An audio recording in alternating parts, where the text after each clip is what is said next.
Om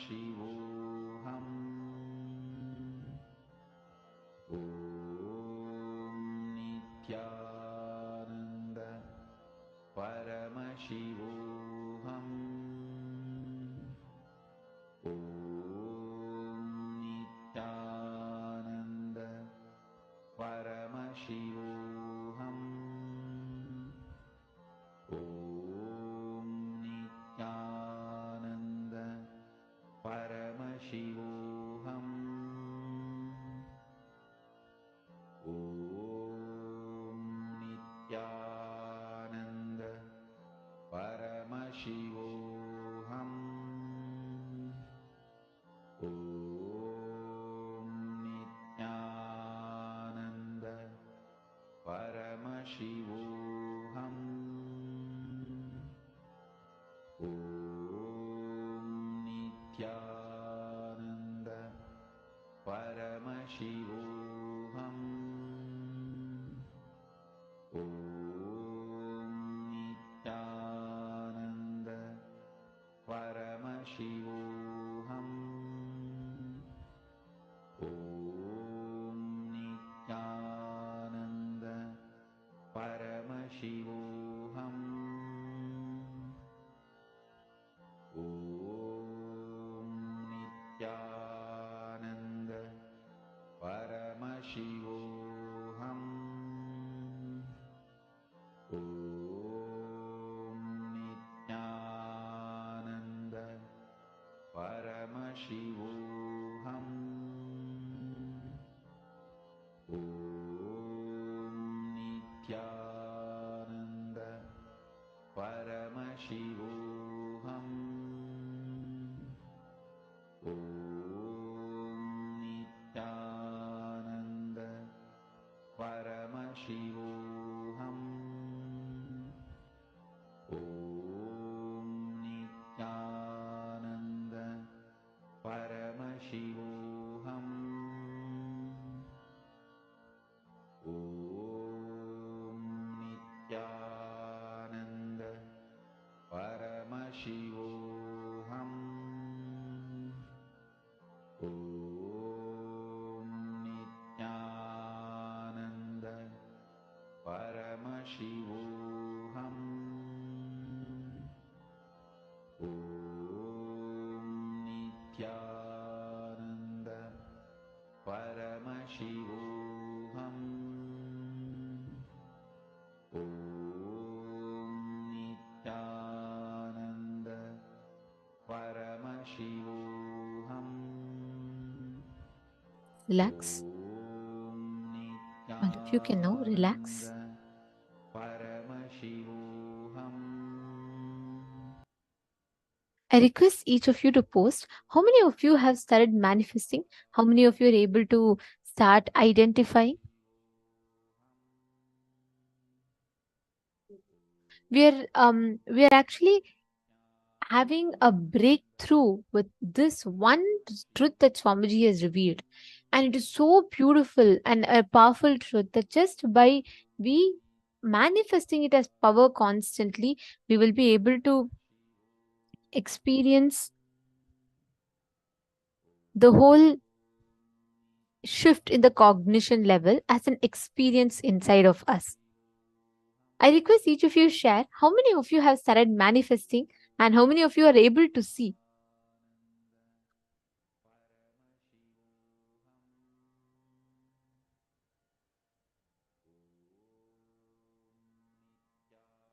Beautiful. Now, we are going to be entering into a very, very important session next. We are going to be understanding about the time-space continuum and what it does it mean and what does it stand for. So let us listen to the revelations now.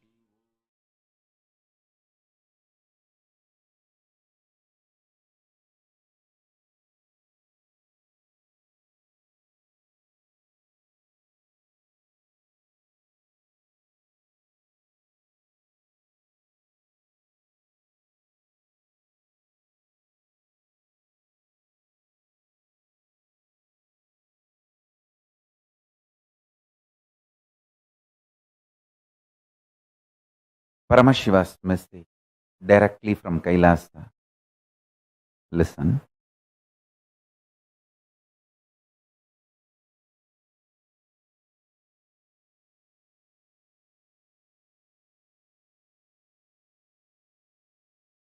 time and space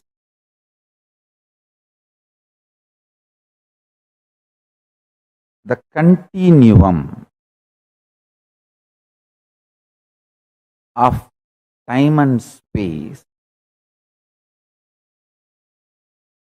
is due to a stuff connecting both.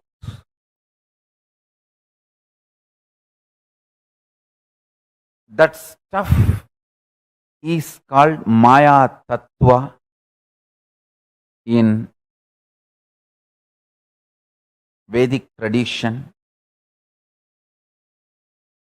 It is not there, but it is there.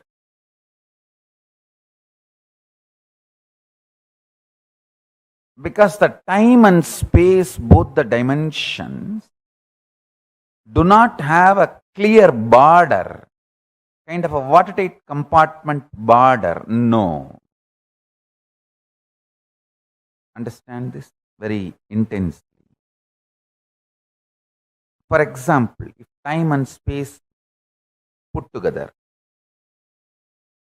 is 100 meters, consider an 100-meter cloth as time and space. For some people, 60 meter is time, only 40 meter is space. For some people, only 30 meter is time, 70 meter is space. The time and space continuum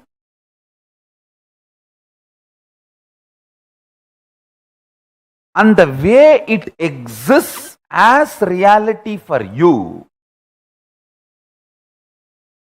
is not the way it exists as reality for others. That is why some people are so excited to wake up in the morning. Some people feel, oh God, I don't know why I need to open my eyes. Listen carefully. The outer world reality is perceived between certain frequencies. Like I gave the example, 20 hertz to 20,000 hertz sound only can be perceived by any normal human being. Below 20 hertz or above 20,000 hertz, you can't perceive it. You can't hear it.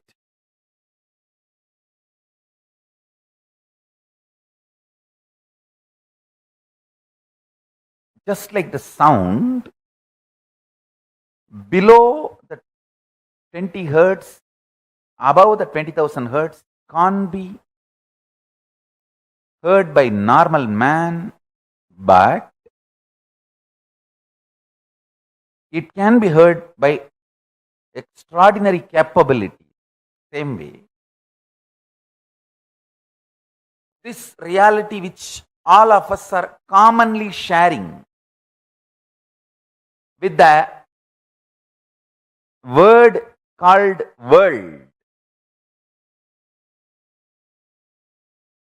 This is also between certain frequencies. For example, we will give the same like sound, 20 unit Maya to 20,000 unit Maya.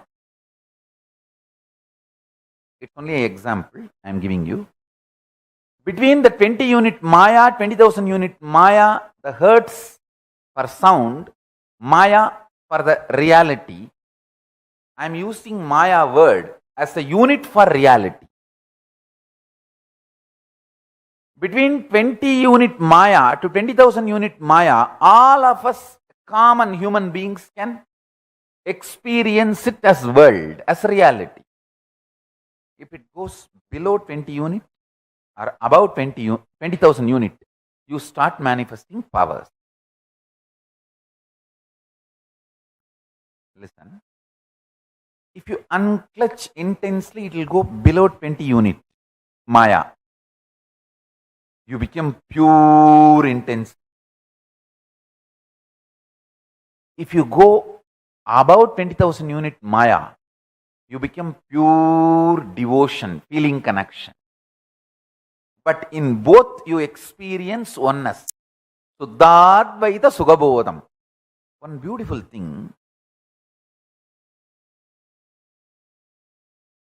this clarity, whether you unclutch and reach below 20 unit Maya or practice devotion, feel connected and reach above 20,000 unit Maya, you experience the same oneness.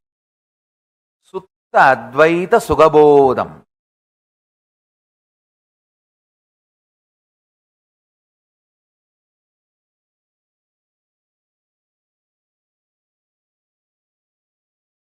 If I initiate you into power manifestation, your whole body, mind starts getting grounded in that oneness space. Sutta Advaita Sugabodha. What you manifest is Shakti, not ordinary Siddhi.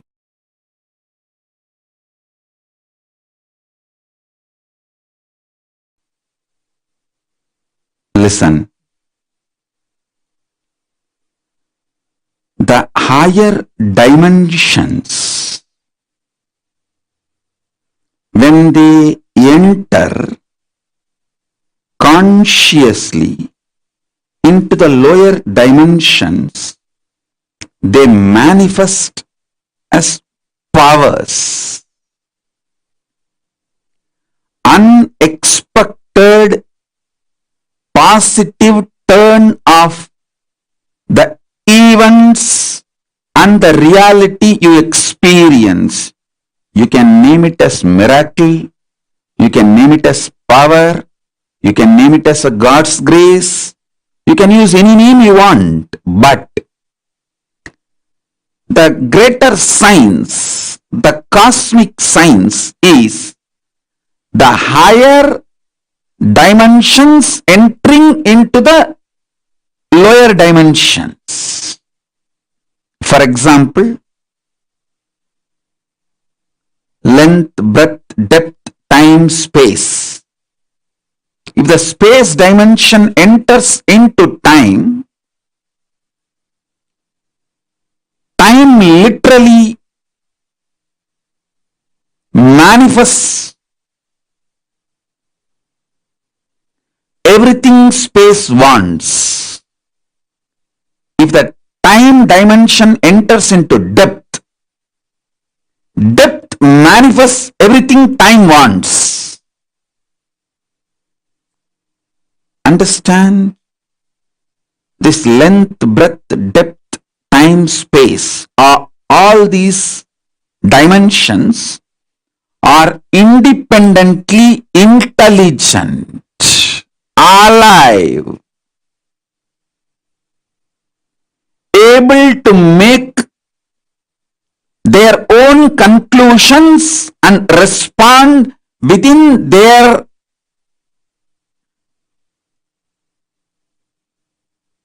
frame and working zone.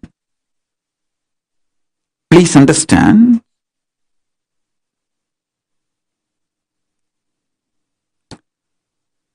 The length dimension is responsible for your logic, rationality.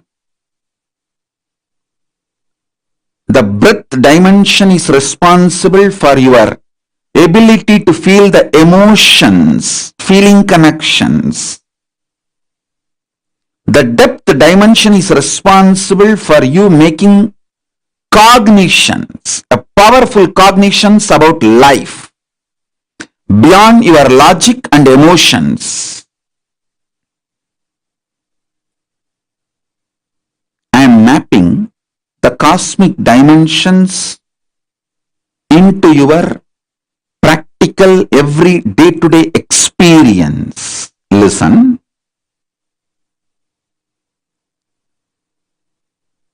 Length dimension is responsible for your logical, rational thinking.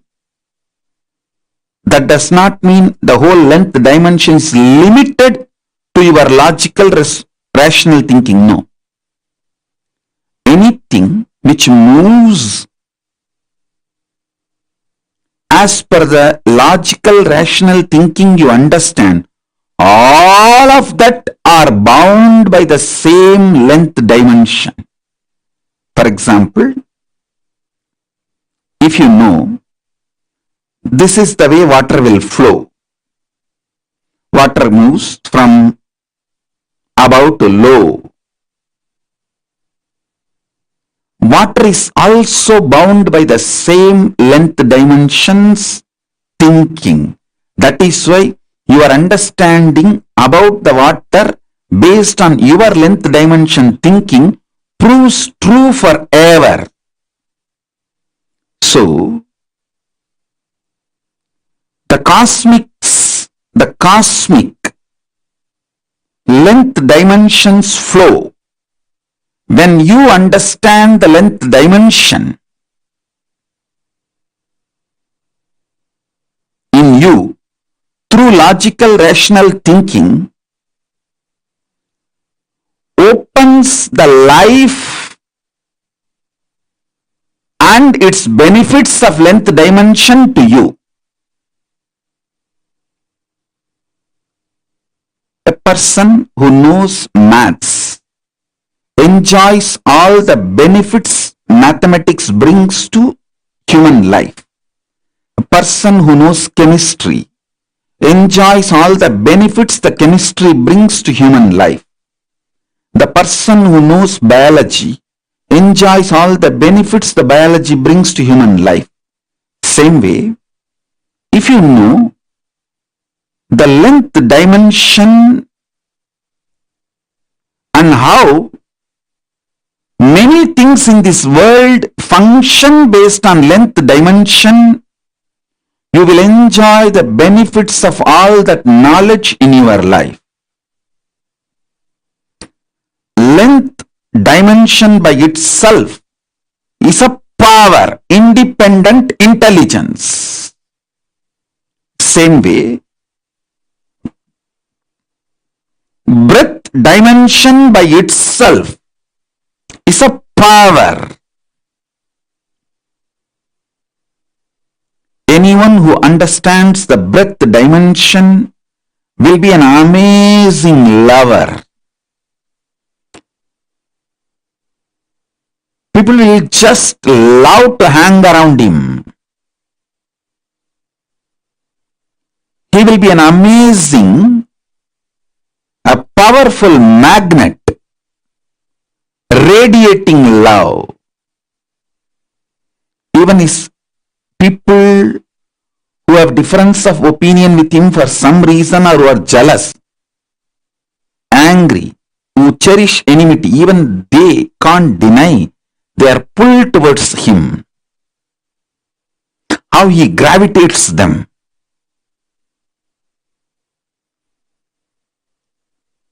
A person who understands depth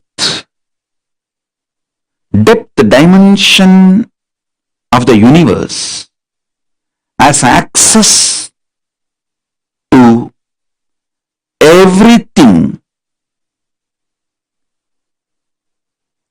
which functions centered on any principle.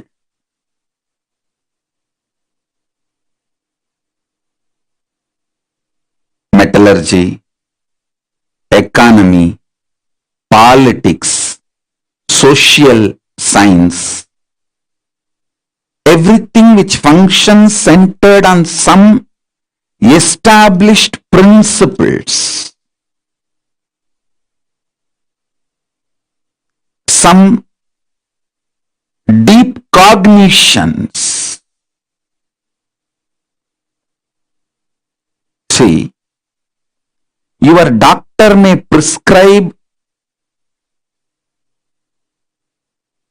drugs from different pharmaceutical companies. One doctor may give paracetamol from one company, another doctor may give the prescription from different pharmaceutical company, but the fundamental principle, cognitions,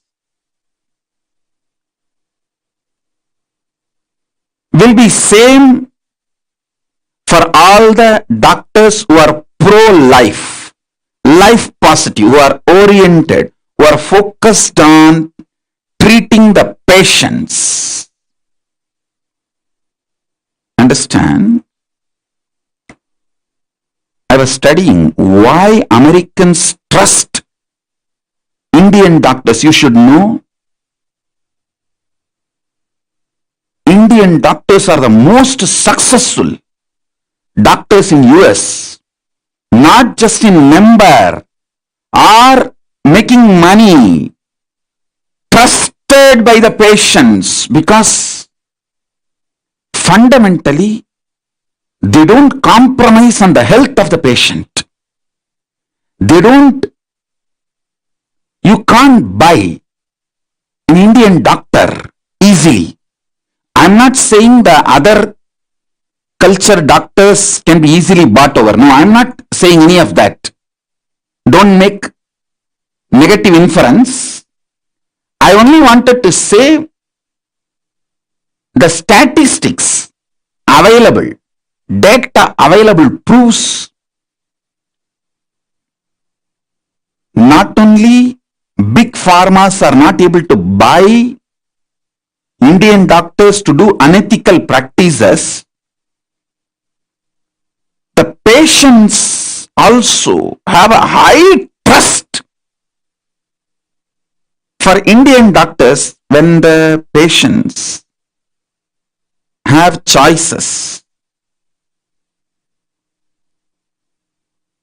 Even if they have to travel long distance or take few more steps, they opt for Indian doctors if the Indian doctors are available. That was a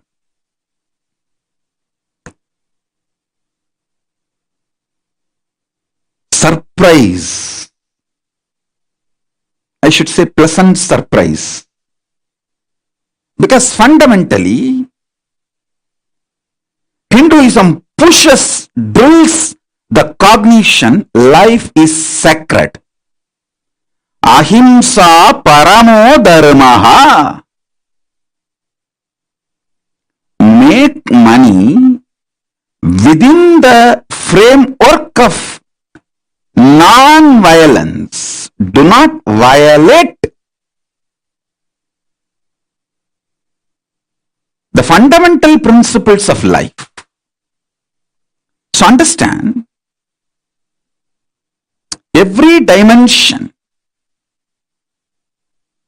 when it enters into the lower level dimensions, it manifests intense power. Now, I want you to understand,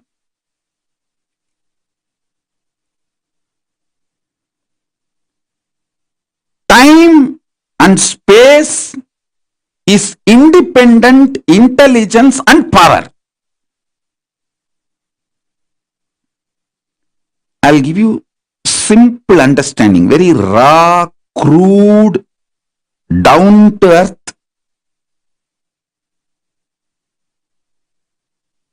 Simplest understanding. You just try to internalize this one understanding. I'll help you to go through the whole initiation and make you manifest this power. I commit with you. Just understand this one. Time is as alive as your skin. If you believe, cognize, your skin is alive. If somebody massages your skin, you feel good. If somebody cuts it, you feel bad, pain. How much your skin is alive,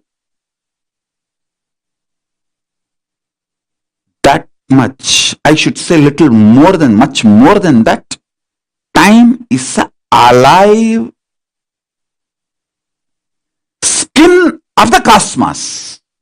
Listen, where your skin ends, the skin skin of the cosmos, which is called time, starts. Actually, your skin and the skin of the cosmos both always touch each other. You can't be away from cosmos. Understand this?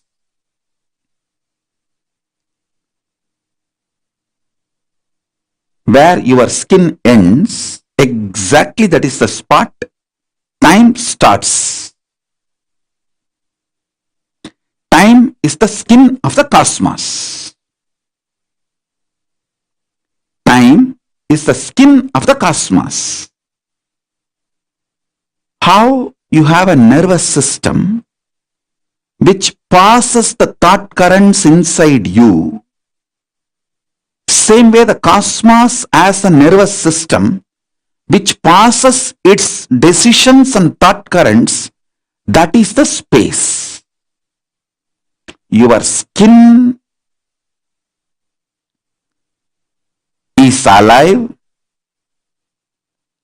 Your nervous system keeps you living.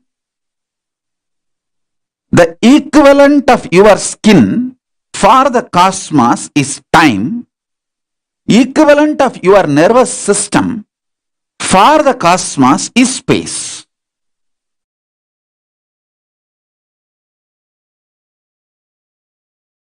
See, the time-space continuum word, only I am trying to explain by using the original Sanskrit word Chidabhasa. The Chidabhasa only I am trying to translate with the English word time-space continuum. Some of the understandings related to time-space continuum and techniques I will reveal. Understanding is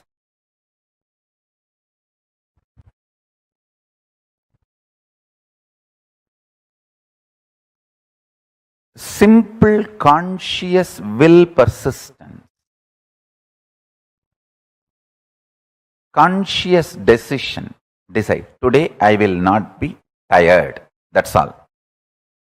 If you decide, I will not be tired for ever, immediately one part of your mind, you have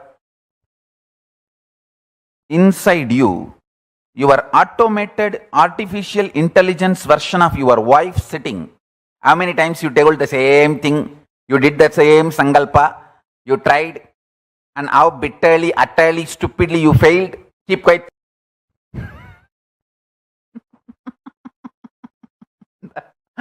Automatic intelligence version of your husband, your wife is sitting inside you.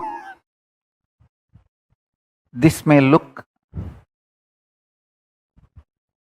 too simple, but when you start practicing, you will understand how powerfully this technique works for you to be stable. Understand?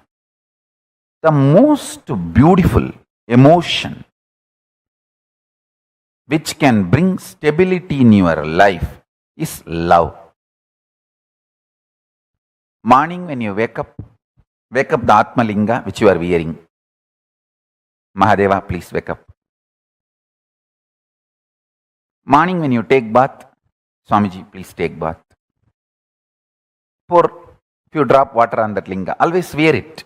That is the best way. Pour water on your body and pour water on the linga. Swamiji, please take bath. When you eat, whatever you eat, Swamiji, please eat.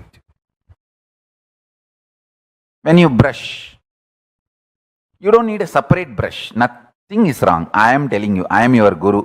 To whoever I gave the Atmalinga,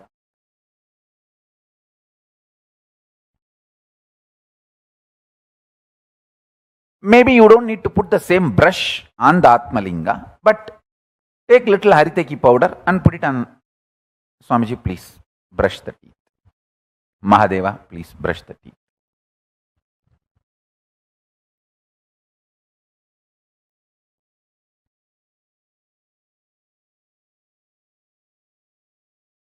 Too simple. And when you are falling asleep, tell him, Mahadeva, please sleep.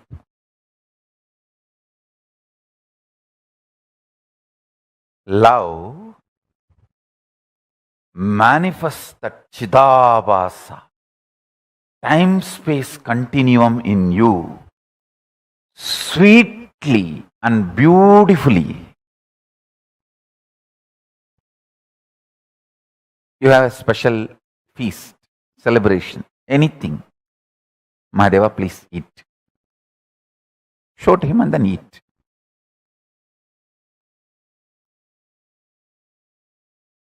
Start this. It is too simple. Time-space continuum.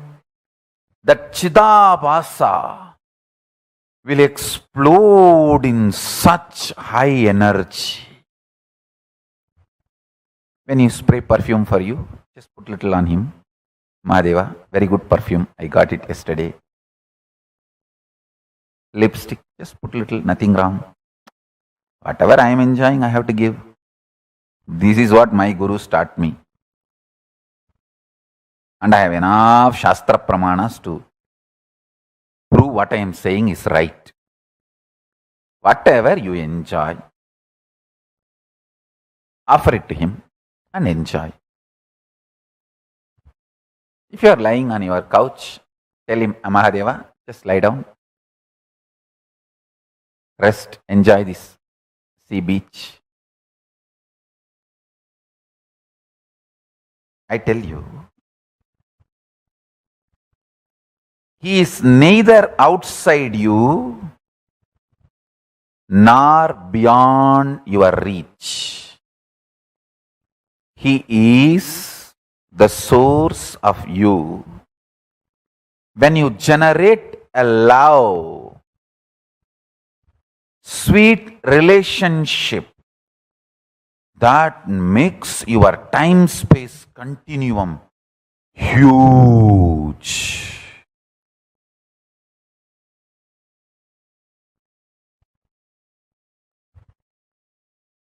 Huge.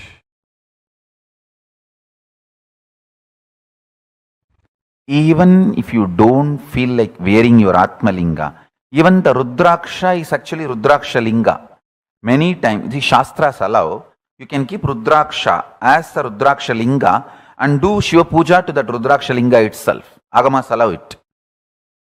So you can keep your the Rudraksha, Kantamala itself as Atmalinga. If you don't have Atmalinga or don't want to wear the Atmalinga, you can treat Kantamala itself as Atmalinga and tell, hey, Mahadeva, please eat. Mahadeva, please take bath. Mahadeva, have shampoo. Mahadeva, have perfume. Understand this continuous love continuum will make your Chidabhasa powerful. Your Chidakasha will become strong. And the time-space continuum will expand. I tell you, this attitude, this will start building everything. People who lived around me can remember very clearly. Even if some book is printed, invitation printed in our Kailasa, in our Sangha, and first copy is brought to me, first I will take it and put it on Atmalinga. I always have Atmalinga on my body. Whenever, if I am not wearing it, it is there in the Ananda Gandha. I will put it on Atmalinga and say, Paramashiva, please have it. I tell you, that will bring such extreme sweet relationship. And you just see, even if you start understanding, he is watching over, he is continuously seeing you, that is enough to make you fall in love and explode in love. I have seen people, the moment they know I am seeing them, they just go crazy with love.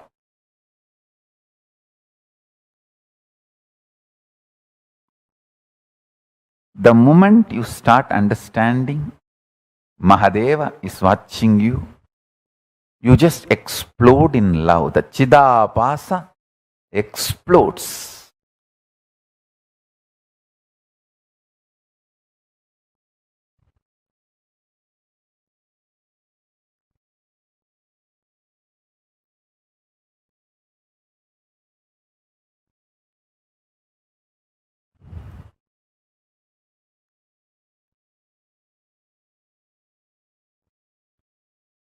Vyutpatti of the word Chidabhasa means the explanation of the word Chidabhasa, Chita Abhasaha Pradivimbaha, reflection, and the source of Chit, consciousness. Buddhavatma Pradivimbe Jivaha Jive. The source and reflection of consciousness, Chit, in the Buddhi, in your being, self. Buddhi vritti chidabhasau idi vedanta karika. This word chidabhasa is used in Vedanta Karika as buddhi vritti chidabhasau.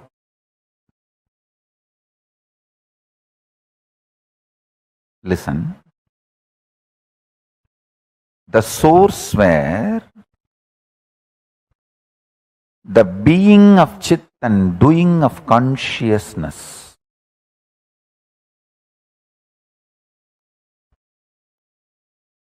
is felt, manifests, Chidabhasa. First few days only it will be like a monologue. You are talking to Paramashiva. Just after a few days you will see that he is responding in your inner space. You just know he accepted your food. You just know he is happy with the cold shower you gave. You just know he is happy with the perfume you gave. The love starts becoming complete circle. You give, he showers. You give, he showers. That whole ecstasy starts. I tell you. He always showers. He always showers. He always showers. See, ability to inspire yourself without the external inspiration means you found the source of your love inside, internally. Chidabhasa of you has opened up. The Chidabhasa in you is Paramashiva.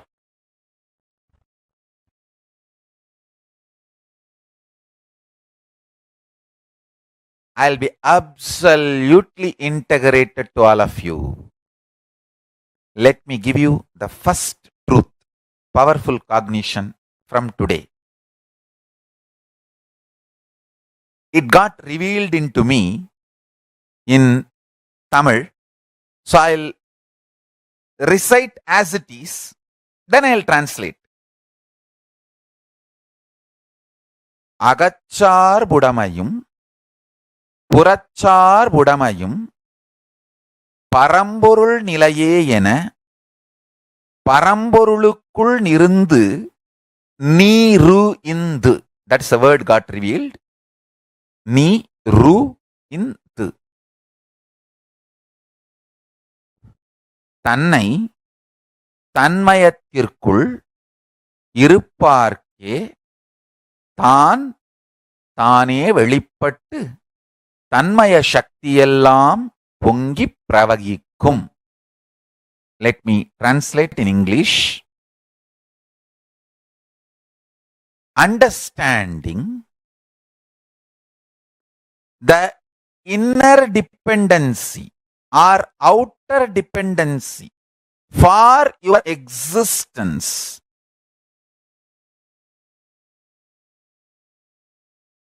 is only Paramashiva.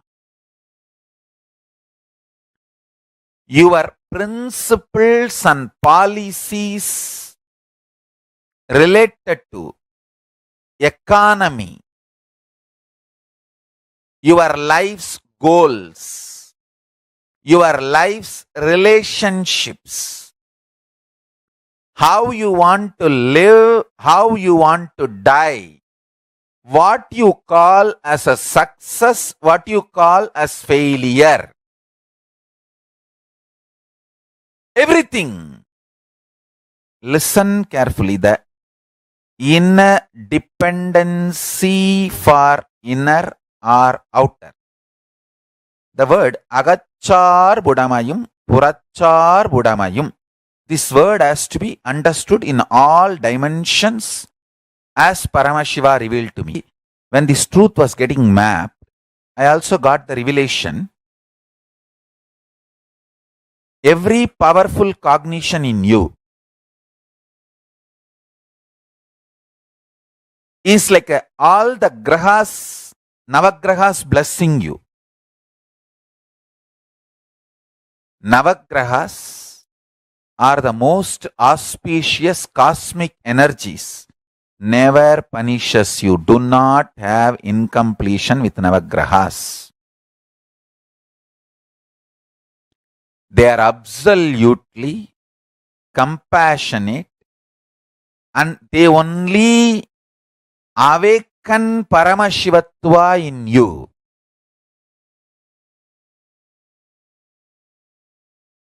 They only manifest Paramashiva in you. Listen carefully.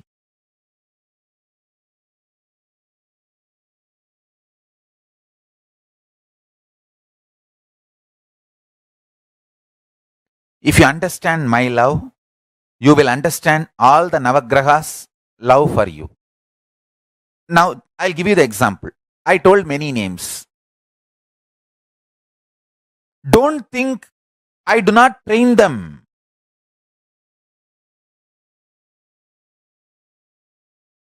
My extreme love,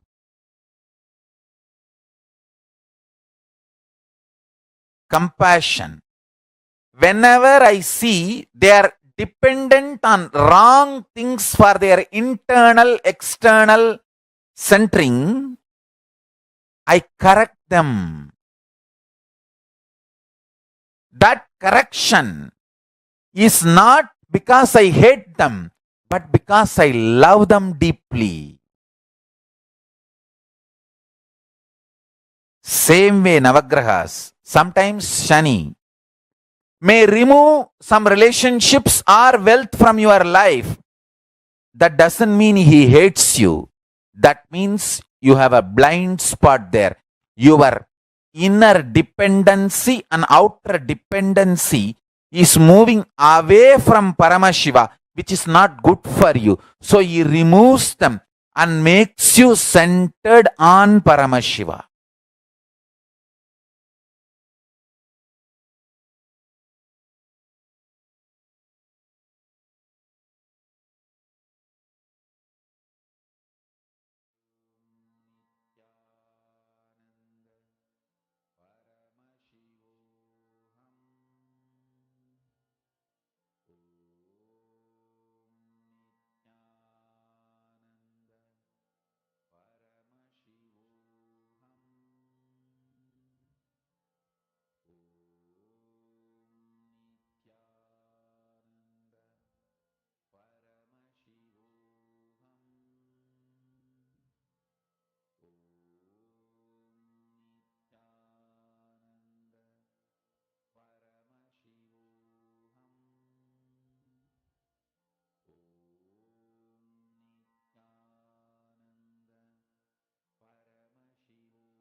Time-Space Continuum. Swamiji revealed a very, very beautiful truth for all of us in this session. Understanding about the time-space continuum and how reality manifests in front of us. What makes us get stuck in certain loop? What makes us certain times have breakthrough in life? The time-space continuum is what we learnt about. So, what did each of you understand? What was new in what you listened to in this session? See, Swamiji revealed a very, very important truth. I never ever cognized it this way. The equivalent of your skin for the cosmos is time.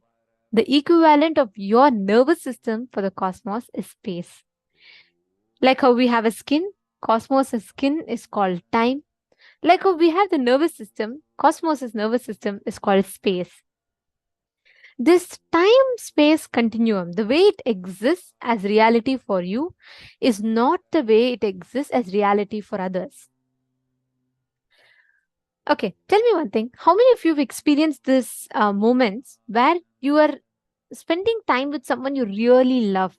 Okay, you are just starting and you feel like you just started speaking and already 2 hours have passed. You feel like, time went too fast. You don't even know how time passed. How many of you have had that experience?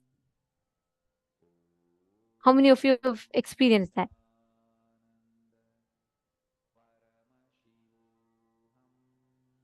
Exactly.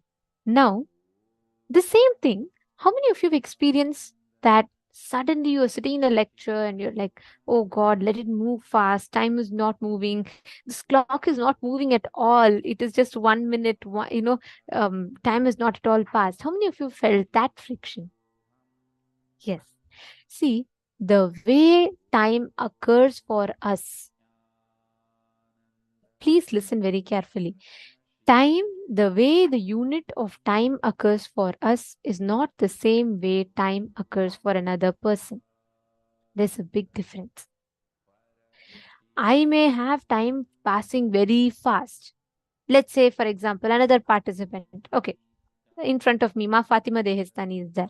So let's say that. So now, for her, let's say time is moving very slow. At the same time, for Ma Vidyamayi, time may be moving super fast. The same 5 minutes, the last 5 minutes could have been something that I felt like his time is stuck. For Ma Fatima, time might have been fast. For Ma Vidyamayi, time might be stuck. For each of us, the same time-space continuum appears as different reality. The ability to understand the reality of how time appears to us is only a delusional understanding that makes you beyond time. See, you feel you're bound by time as long as you are depending on external sources for your inspiration, for your joy, for your motivation. The moment you understand that you don't need to wait for external source, someone from outside to come and inspire you. If you just realize that life as it is occurring to you need not have any separate inspiration from outside. That understanding is enough. You will manifest the space beyond time. Next, Swamiji had also revealed to us about Chid Abhasa. Chidabhasa means your ability to inspire yourself without external inspiration. Means you found the source of love inside you, internally. Chidabhasa of you has opened up. This actually answers the question of Ma Anandeshwari. You're asking, Ma, when you start and understand that Mahadeva is watching you, you explode with love. Yes, that's right. But Tatiana Hughes has asked, man, can you explain more about the breath dimension? Yes, ma'am. See, breath dimension is your ability to flow with life. Whenever you are flowing with life, the Chidabhasa in you is awakened. The love component of Paramashiva inside your inner space is awakened. That is Chidabhasa. That awakening of Chidabhasa inside of you is manifesting of Paramashiva's love. That time you are not stuck the skin of the cosmos. Understand? It's like this. If I am here, right next to me, let's say someone else is standing. Now, if we both are just like touching each other and standing, and let's say suddenly I put some, let's say I put an object, some friction object in between. Every time I move, it is going to be rubbing, it's going to be very painful. That incompletion and pattern is that object between your skin, the place where your skin ends, the skin of the cosmos starts, time starts. Every moment, if you add incompletion, it is like having a bump on your skin. What happens? Whenever you rub, there is pain, there's friction. Every incompletion you create inside of you is like that. It's like a bump on your skin, which every time when it rubs with the cosmos, it creates friction. When you just learn this, when you understand this one truth, when time passes for each one, it is different. But time in itself is not fixed. It is an subjective experience about objective reality. Just understand this. For almost all human beings, the immediate time space available is only next few days. Because by the time your space becomes different, your Chidabhasa, the source space of consciousness, gets built consciously with space-based sankalpas. When you declare the conscious supremacy, you will understand that nothing from outside can bring you that inspiration. That is why people who watch these motivational videos, how many of you watched it and how many of you have gotten only temporary motivation in your life? Tell me. Have you noticed it? Have you all observed it? Whenever you watch motivational videos, it motivates you, but temporary. Because as long as you are deriving a source of inspiration from outside, you need to know by the time you change, their time-space continuum changes. Your experience is a subjective reality, their experience is a subjective reality. So there is already a gap. So you feel again dull, you feel again down, you feel you need one more. That loop you will get stuck in. Awakening your Chidabhasa is awakening the source, the self-drive inside of you. Are you all catching it? Are you all understanding it? That Chidabhasa awakening is what time-space continuum gives. Okay, Vedya Sangat Singh. Nithyananda, Vedya Sangat Singh here. Could you come on camera? Are you here for the first time?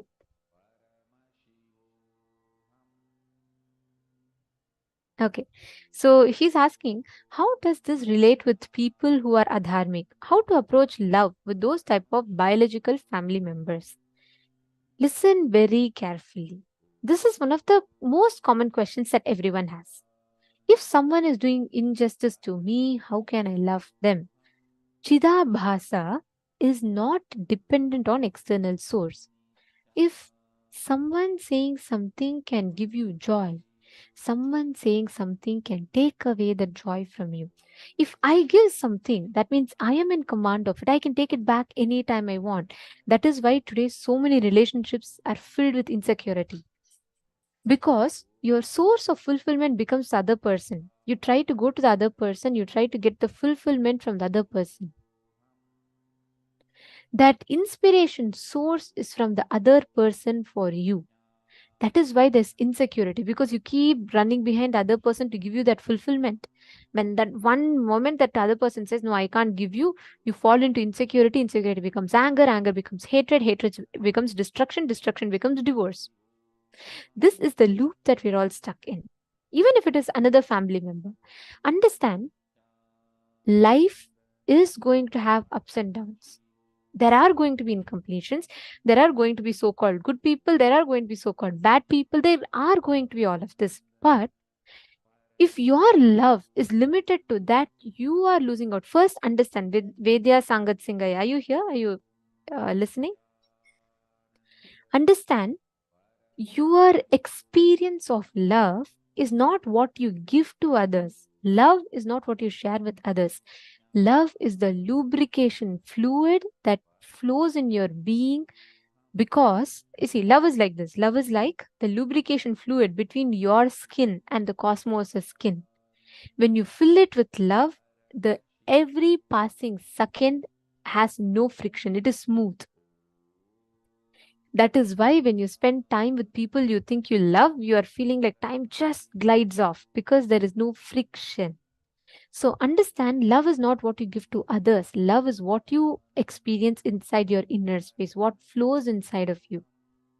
So there's a big difference between what you are defining as love. Change your definition of love. Then you will not be limited to the understandings or the suffocations that society gives you. Whether society hates you, rates you, judges you, abuses you, or attacks you, beyond all that, what makes you stand makes you what you are. If you define your experience, your existence with life based on love or whatever others tell you, then you're losing. You're in the losing ground. If you define your experience with life not based on what others tell you, but your chid abhasa, your constant flow with life, then you are just flowing with the cosmos, flowing with the way reality is in front of you. Shane Denizaya, you're understanding? Are you clicking with it? Very nice to see you very sincerely and intensely sitting and listening. I know it's pretty late for you, right? Which place are you joining from?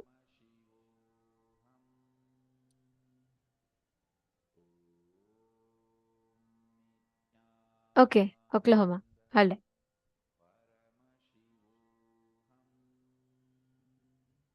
Nice to see you sitting sincerely, though. I regularly notice that you're listening to the sessions. That's beautiful. Okay, all the others, listen to this very carefully. Every time you add that friction between you and cosmos, that skin called time becomes painful for you. Now, every moment you fill life with something that is not completion, that is not love, you are going to be creating that friction. Can each of you take a few minutes and pen down how you can add that component of Chidabhasa in your daily life? It need not be too much. Understand, you don't even need to immediately, you don't need to visualize how can I have love towards an enemy who's always conspiring to work against me. No. The moment you tell that, you start exaggerating the problem in your head. You will decide you can never love and you'll give up on love. That's not the solution. You don't need to go to that extreme. Start with simple things. Every day morning when you wake up, go hug people in your family members. Whatever might have been the conflicts the previous day, that's okay. Just hug everyone once. Start with simple act. Every day when you wake up, speak to your Atmalinga. Just tell Swamiji, I woke up. Thank you for this day, Swamiji. And I'm sure the day ahead of me is going to be an amazing day. Start with that declaration. Understand, it is not life positive words. No, it's not just positive thinking. No. Positive thinking is different. Temporary motivation is different. This is a science. Chidabhasa is you infusing the fluid of love in everyday aspect of your life.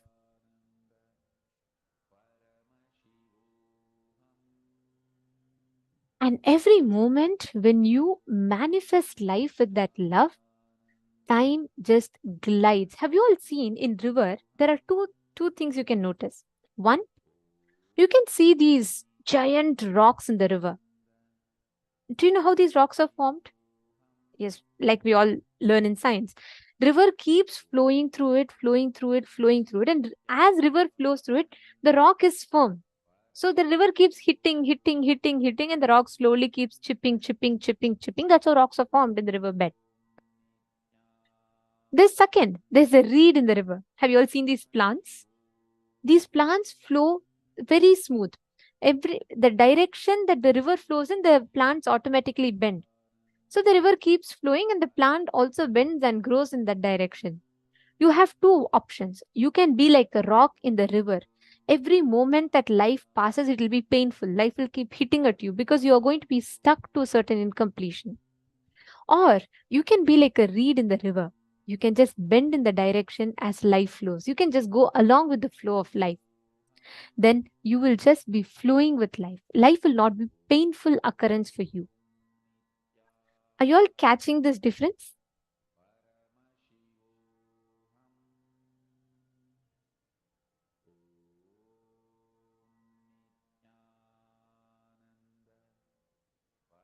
Dario Trujillo. Dario Trujillo, are you there? Okay. Dario Trujillo, are you? Listen very carefully. You, Paramashiva, will never do anything that is inauspicious. And you are associating two different incidents and you're coming to a conclusion here. There could be 100 other reasons. So don't associate the wrong things, the wrong situation with the wrong results, and don't come to a conclusion. You need to analyze it correctly. Okay, this actually what you're doing now is you're removing the Chidabhasa or the way life flows in through you.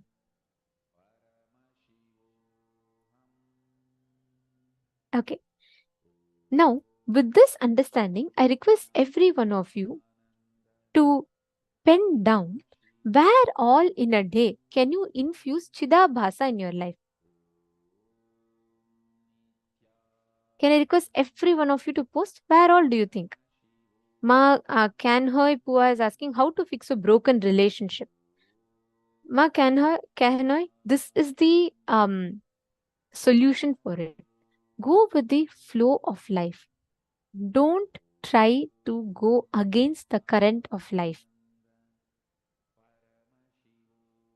It reminds me of a very good joke Swamiji tells. Once a man hears in the radio breaking news. He hears that there has been in the highway, there's been one car that's going against in the opposite direction in the one way, and there's a big havoc, and the car is going in high speed and it's uncontrollable, and it's causing a lot of accidents, and this breaking news is going.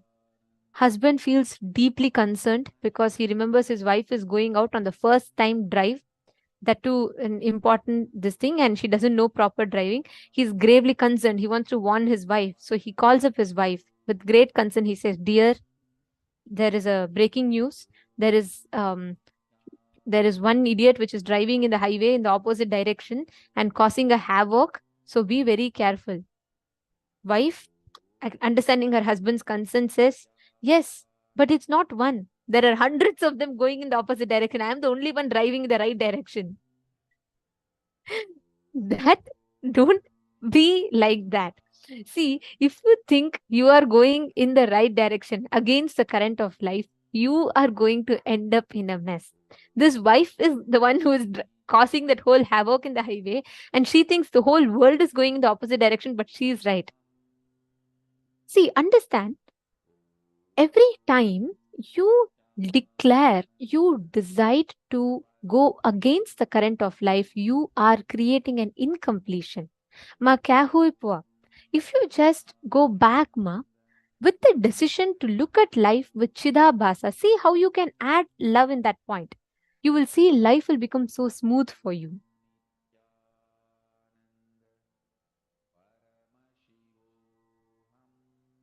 Ma Grazina Maria is asking, if we are the source of love, shall we avoid anybody toxic?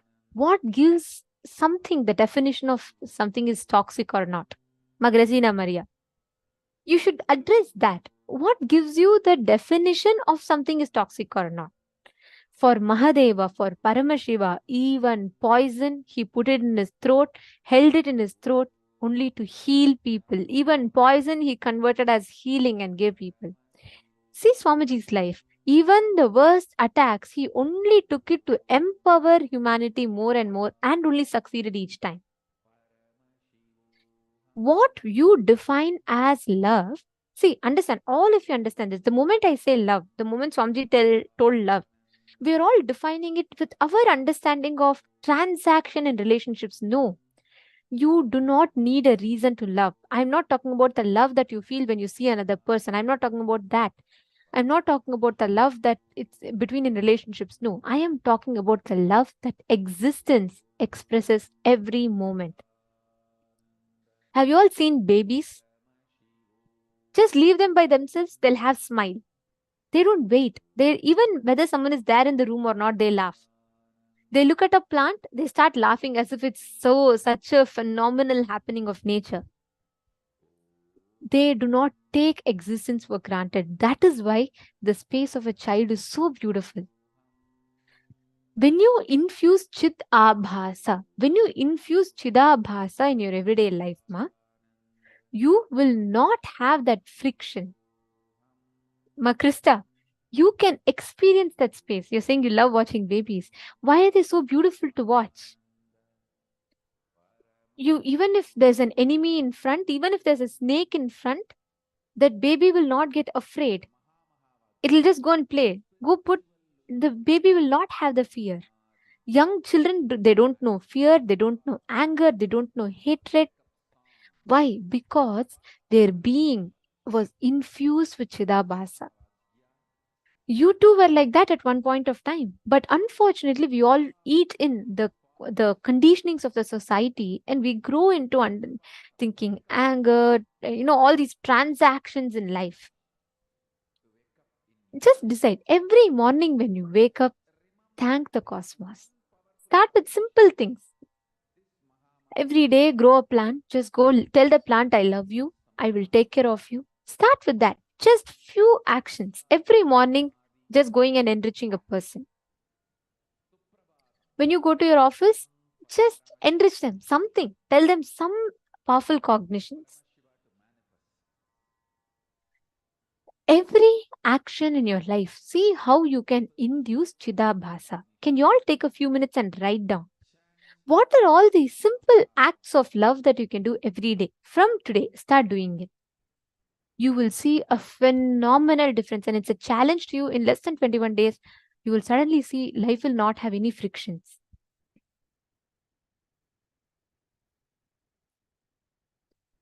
My Diana's below saying, so there are no wrong roads, no wrong choices. As long as we love, it's the right way. Yes. When you experience pure enriching, pure love, that's the right flow of life. It depends.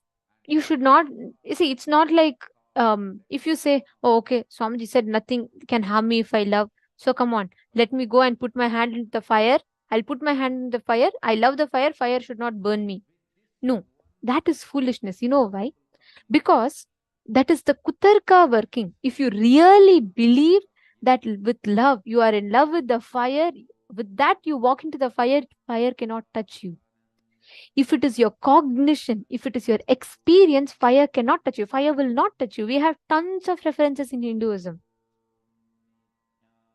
Devi Sita walked into the fire and walked out fresh as a flower. Why? Because she was in love with existence. Everything around her was filled with love. If that space you are in and you manifest that, then okay. Otherwise, work towards that space. Start with simple things. Once you start understanding that, that will lead you to the next and next level of breakthroughs. You should not work in the opposite direction. You should not say, oh, come on, Swamiji told me, come on, let me go. I'll go and tell something, I'll do whatever I want. And because I'm in love, people should all accept me as I am. No, that is not the right flow of life. You're going against the current of life that way. Start with simple things of what you can, whatever you understand as love. That will lead you to the next ones. That will lead you to the next breakthroughs. Come on, every one of you take a few minutes, pen down.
Okay, I have a question from one of the participants. You all can continue writing. I just want to take that question in the meanwhile.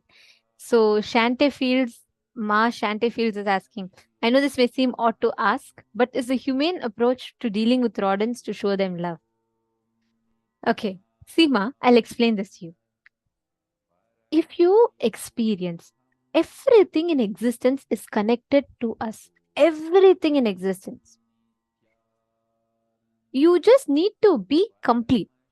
I am not saying, see, for example, if you're afraid about snake, I'm not saying go get an anaconda, keep it in front of you and say, I love you. No, that's not what I'm saying. It is just the cognition. You don't need to go and put yourself in danger. Swamiji explains it very beautifully. It is neither having, it is not about, you should not have hatred. Okay? You should understand that it is just one with you. It is just an extension of you. And because it is an extension of you, from that completion, when you deal with it, actually it will listen. I'll tell you all an incident. There was a mango tree outside Gurukul. Okay. This is in Bangalore. And there was a huge mango tree, a tall one. And all of us kids, we all like mangoes, right? So we all used to go outside and we'll try plucking mangoes from the tree. But all the mangoes in the tree used to grow on the top two layers of the tree. Okay, so we'll have to climb it.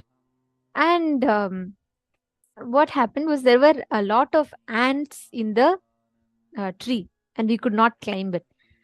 So one day, one group of kids were trying to chase the ants away and they were all like trying to throw mud or something we were doing. And Swamiji happened to pass by that side. Swamiji looked at us and Swamiji said, hey, what are you all doing? And then we said, Swamiji, you know, there are ants and all that. Swamiji said, how can you harm? How can your hands lift? Swamiji will always tell us, your hand should not lift to harm another being. Your hand can only lift to bless another being and help another being.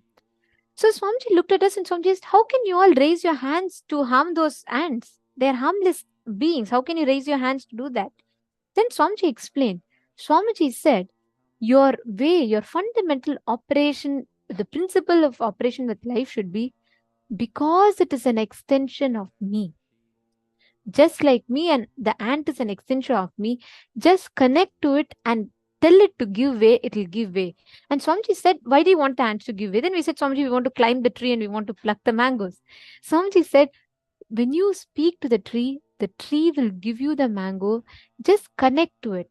Just tell from the space of oneness, talk to the tree. And I tell you all, we have photos of this in Nithyananda Gurukul website. You all can go and see it as well. Right after Swamiji told, we started doing this in less than 3-4 days. There were absolutely no mangoes. It was not even mango season.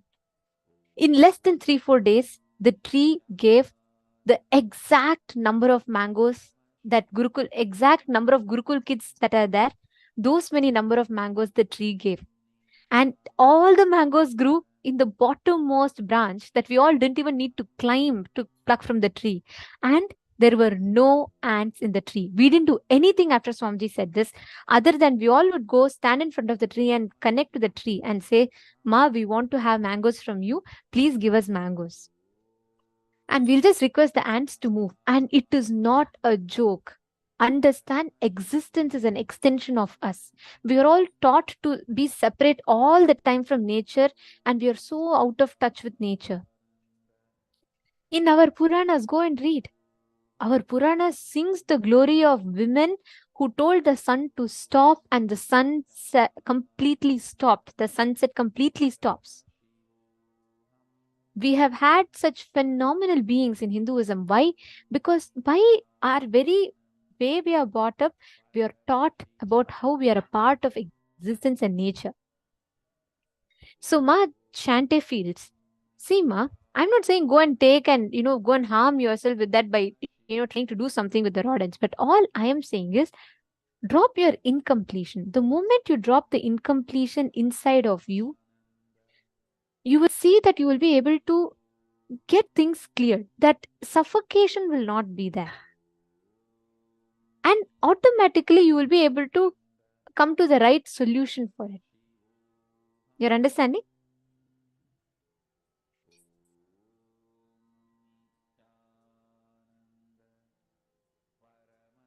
See, every one of you, that is why Chidabhasa is needed. When you are filled, flowing, overflowing with love, you experience life. Life happens with love. Beautiful.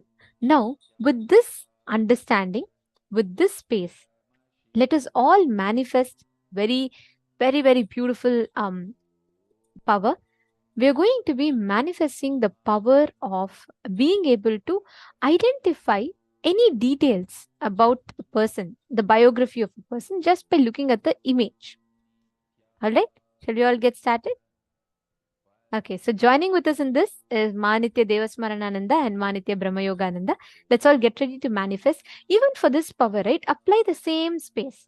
Chidabhasa, filling your being with inspiration from within. You should not do powers because we are saying. You should not do powers because someone from outside will praise you. Do the power manifestation because you want to do it. Do it from that space of Chidabhasa. Let us all start.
Nithyananda, everyone. So now we are going to be manifesting powers, and in the same space of Chidakasha, we will hold the same space of completion and this holding the combinations that Swamiji gave us, that just be in tune with existence, just go with the flow of life, of whatever is happening around you, because our skin and the skin of the cosmos, which is time, always touch, and when we go with that flow, when we go and when we are in tune with the cosmos, then things happen very smoothly and we are able to manifest whatever we want. But when there's a friction, when there's something in between, which is our patterns and doubts, that is when we don't manifest whatever we want. So now we all completed with whatever incompletions, patterns, and everything which is there in us. And now we will be starting the power manifestation. Yes. Such a beautiful, such a powerful cognition. And I'm sure all of us are excited to manifest this cognition into powers. So I invite all of you from that space of inspiration, let's all sit and enter into the power manifestation. Yes. So now we are going to be manifesting the power of scanning a person's biography, whether it's their age, their religion, their country, where they were born, what they achieved, what was their life like, everything, all the details about a person's life, death, birth, everything. We'll be scanning their biography. So now I request all the participants to just sit and be in that same space of Chidabhasa, which Swamiji very beautifully explained to us, right? Swamiji also says that the more and more you look at the cosmic principles, the more and more you are in tune with the cosmos, your Agnya Chakra opens up, your third eye opens up, and that is when you're able to manifest more powers. That is when you're able to manifest more powers. So now that is exactly what we are going to do. Being in that same space of Chidabhasa with Swamiji, we will sit and manifest. And you'll see that you'll be able to connect more and more to Swamiji, to the consciousness inside you. and you'll just see that the answer will appear clearly. It will appear in golden letters. This is the initial level of Akashic reading, and you'll see as you keep manifesting, you'll be able to see the answers appear in golden letters. Yes. And so beautifully, as Nithyananda explained to all of us, there are so many references from our Puranas, from our Vedas, from the Hinduism, right? How beautifully, when so many people were in tune with the cosmos, they simply manifested powers. It can be either walking in fire or stopping the sun. So many examples are there, especially now when we have the avatar himself with us. We are being initiated into this. Please understand, it will become very natural to all of us. That is our nature. So let's flow with our nature. Let's manifest this power. So now I request all the participants to sit and hold the Ichha Shakti, the will to manifest this power, being in tune with the cosmos and existence. So now all of you can see that a picture is being projected. So I request all the participants to scan this person and write a short biography about in 3-4 lines. Paramashivoham. Om Nithyananda Paramashivoham. Om Nithyananda Paramashivoham. Om Nithyananda Paramashivoham. Om Nithyananda Paramashivoham. Om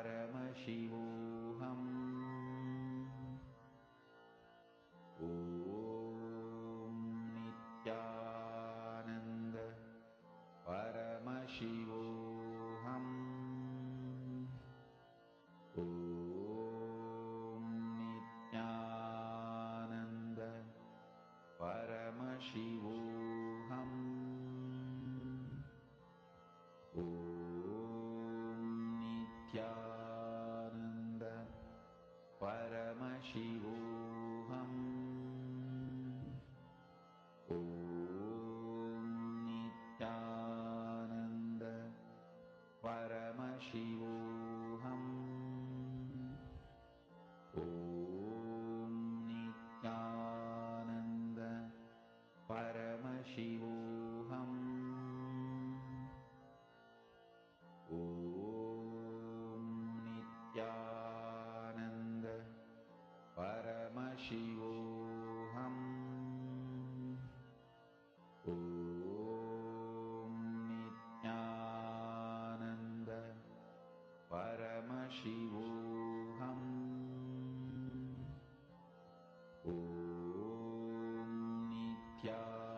Nithyananda Paramashivoham.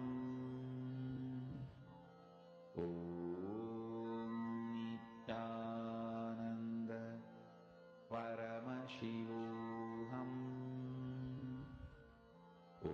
Om Nithyananda Paramashivoham. Om Nithyananda Paramashivoham.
Whatever answer Swamiji reveals to you, whatever you are able to see, you can all start posting it in the chat. It can be a number, it can be a color, an incident, a date, whatever Swamiji shows, you can start posting everything. And don't let your mind come in between. The moment you see an answer appear in your third eye, just post that. Because that is what your third eye shows. After that, you see your mind will start coming. So I request all the participants to start posting whatever Swamiji is showing you.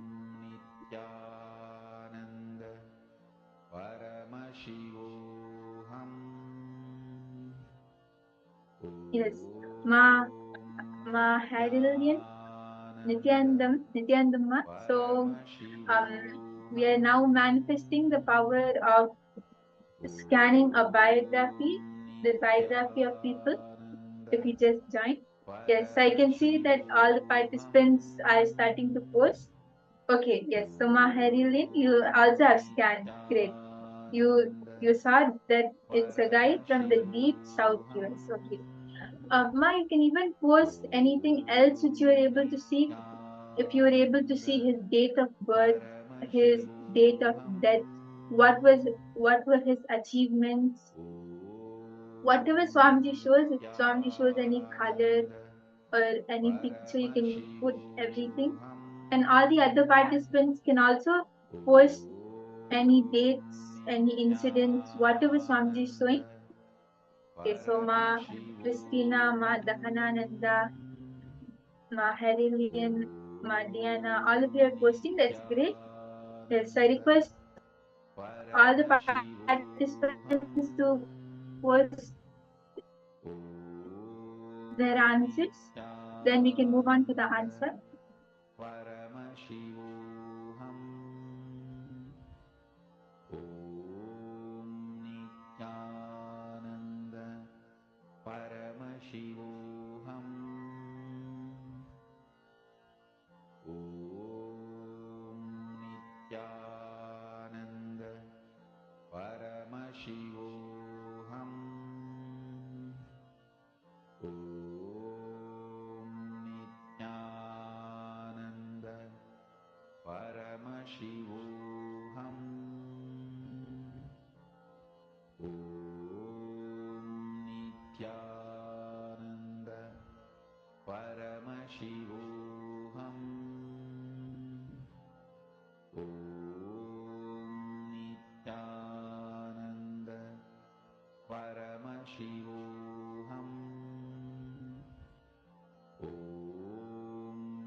Yes. So many of the participants posted whatever Swamiji showed, whatever you were able to see.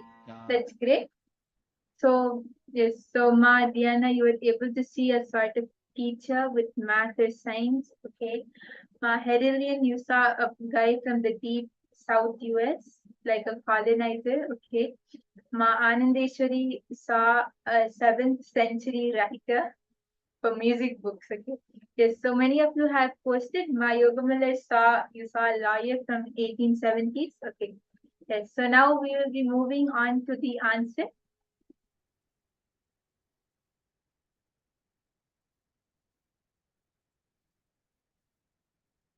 Yes. George Ruiz Blasco was born in 1838 and died on 1913.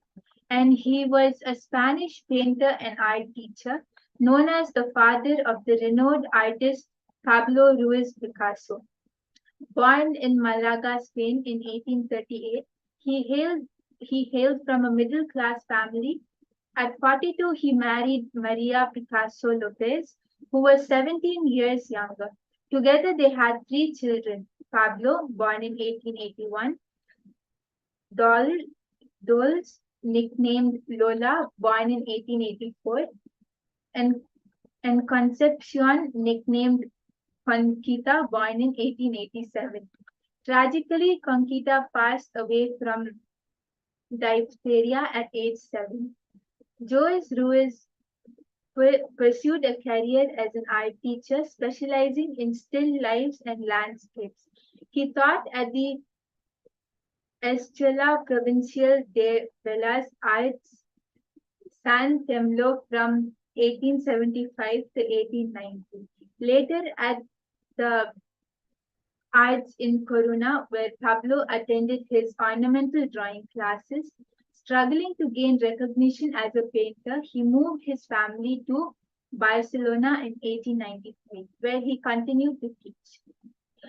Ruiz Blasco played a pivotal role in nurturing Pablo's artistic talent, teaching him from a young age.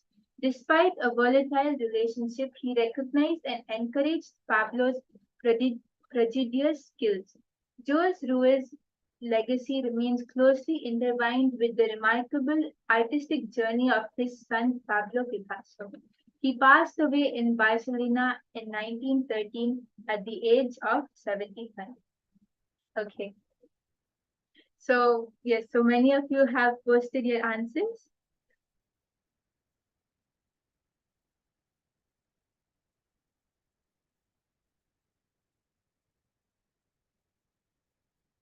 Okay, yes. So, Ma Yogamale, you were able to see a lawyer from 1870. Yes, so this was a painter, but you got the time period correct, Ma. This was in the 18th, which is correct. Yes, that's great, Ma Yogamale.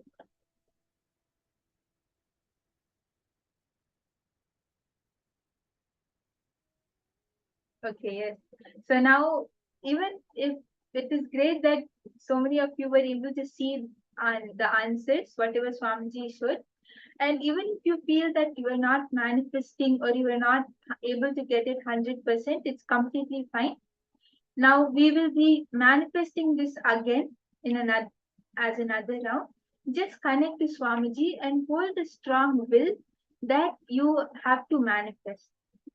Intensely chant the Mahavakya, and all of you can see that there is a question projected. So you can connect to Swamiji and scan the biography of this person. Paramashivoham.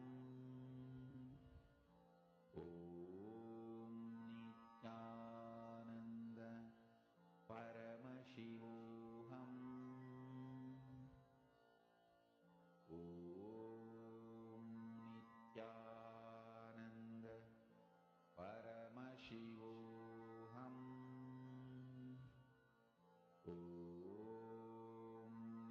Nithyananda. Paramashivoham. Nithyananda. Paramashivoham. Nithyananda. Paramashivoham. Nithyananda. Paramashivoham.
Yes, so many of you have posted what Swamiji showed, which is great. So Ma Diana saw a teacher, Ma Dahanananda, you saw a Japanese emperor and a strong Zen master. Okay. Ma Herilian, you saw a Chinese Zen master. And okay, so many of you have posted, that's great. So I request all the participants who have not posted their answers also to please post. Whatever Swamiji showed, you can post that.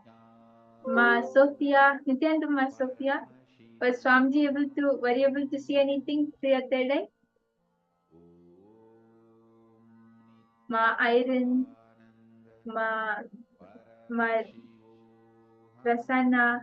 Yes, if whoever is not visible in camera also, I request all of you to come in front of the camera.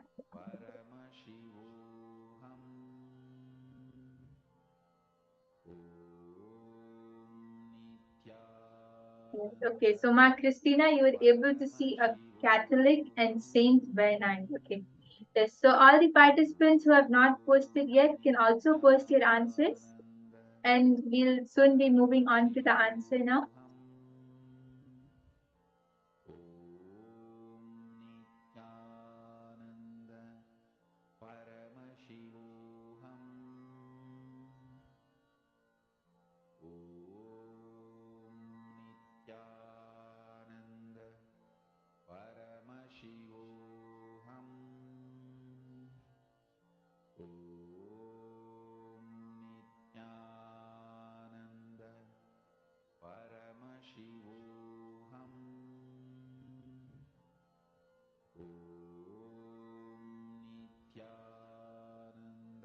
Yes, so many of you have posted whatever you were able to see the other day, whatever Swamiji showed.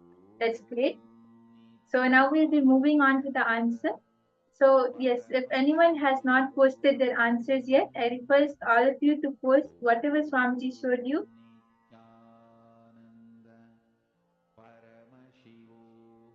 Ma Yuping, Ma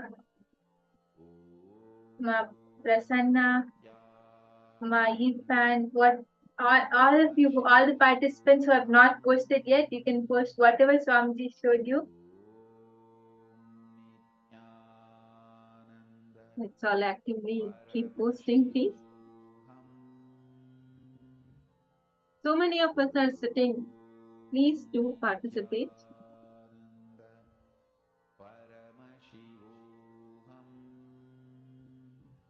Yes, Ma Titania, were you able to see anything through your third eye? You can post whatever Swamiji showed you, if it's a number or a color.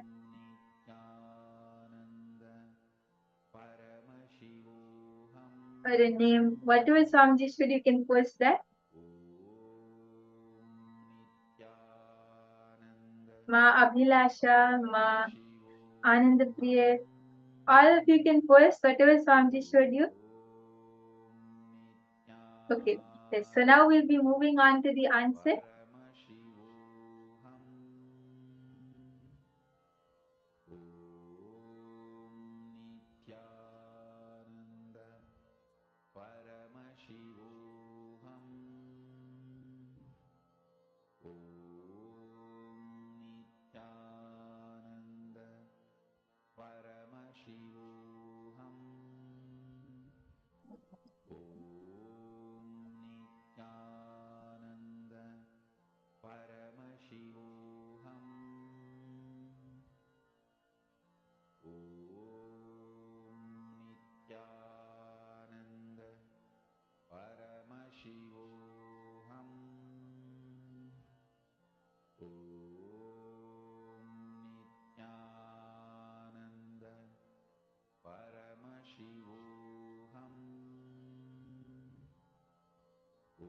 Yes. So all of us can see the answer here. The Tibetan Buddhist monk.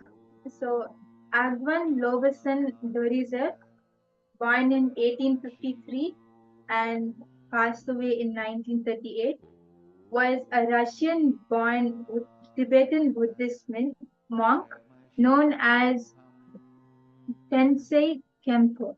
He studied in Tibet and became a close associate of the 13th Dalai Lama, serving as a teacher and advisor. Dorizer played a role in Tibetan-Russian relationships, raising British concerns about Russian influence in Tibet during the Great Game. He believed Russia was Sambhala, vital for preserving Buddhism. In 1900s, he returned to Russia with Tibetan representatives, strengthening Tibetan-Russian ties. Despite British suspicion of espionage, there is no clear evidence. Dorizev's legacy includes advocating for Russian rulers as incarnations of White Tara and creating a Buryat script. He built the St. Petersburg Tibetan Temple and was involved in the Tibet-Mongolia Treaty of 1930. During the Russian Revolution, he faced adversity, was arrested, and ultimately died in police custody in 1938. Only in 1990 was he officially rehabilitated, concluding a life of spiritual devotion, diplomacy, and scholarly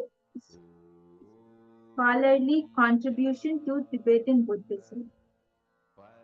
So this was the answer, and it is so good to see many of us have manifested, and some of you thought but didn't post it. Please understand, that's why we are requesting all of you, do not miss to post, do not listen to your mind anyhow. Let's quickly go through the answers. Nithyananda has posted. First I thought was Russian. Yes, so Ma Franza, you were able to see Russian. That's great. That's amazing. And Ma Hongzhu, you were able to see Asian Tibet a leader. That is correct, Ma. He was a Tibetan. That is great. Yes.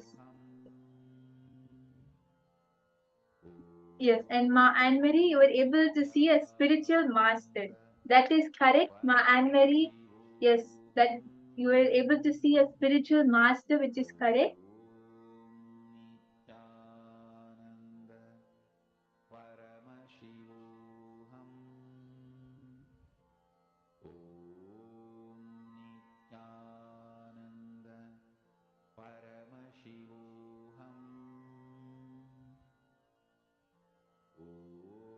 Yes, so many of us have posted. So that's wonderful. Ma Krista has posted, I'm seeing Catholic Saint Bernard. Ma Hedy has posted, and then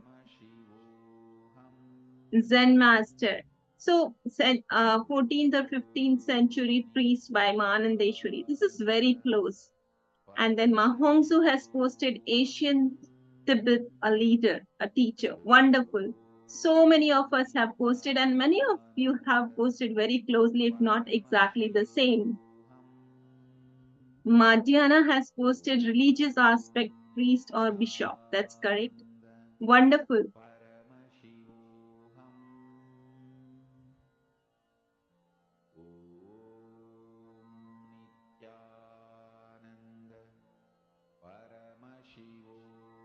Yes, so that was really nice. Wonderful. Yes.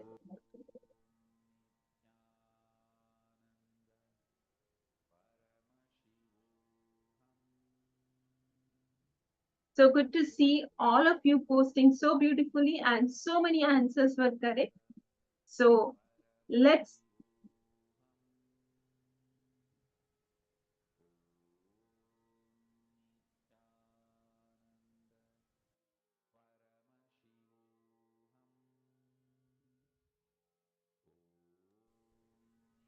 Yes, so that was so nice to see so many of you manifesting. Even if you manifest one thing right, or even if you manifest it right once, that is also a manifestation. And this is the space of Chidabhasa. So all of us have just experienced the space of Chidabhasa, and we can see how nicely so many of you were able to manifest. So many of us were able to entangle, and we were able to connect to Swamiji and manifest. And this is the exact space of Chidabhasa. It is so nice to see so many of you manifesting, and it's really nice. All the participants, so many of you are able to manifest. So now let's do one more, okay?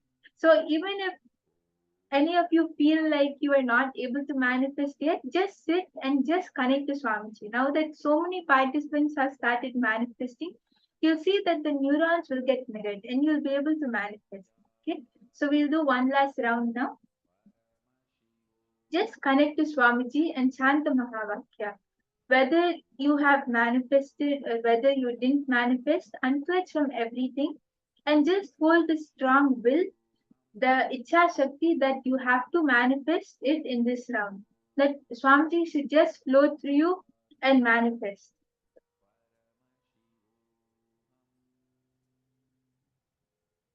Yes, so now this time in the last two rounds, we scanned about people. So now we'll be scanning a particular day. Okay. So I request all the participants to scan what happened on the 7th of October 2007. Just connect to Swamiji, and whatever you're able to see, you can post that.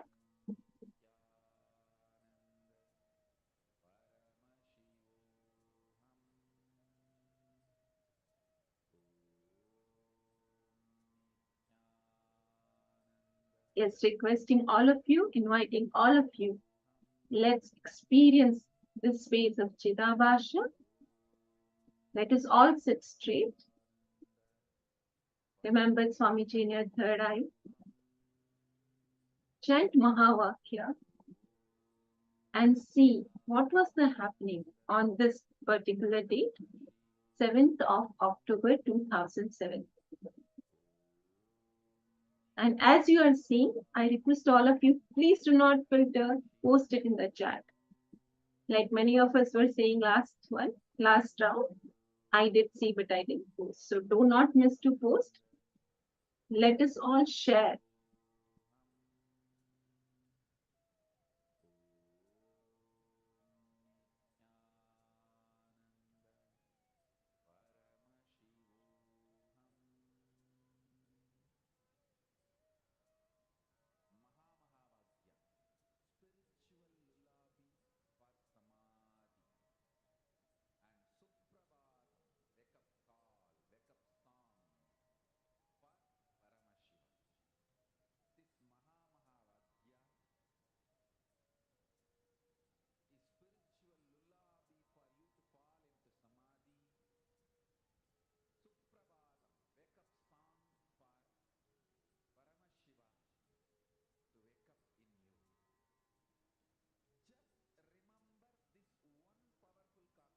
And as soon as you're seeing, please post in the chat.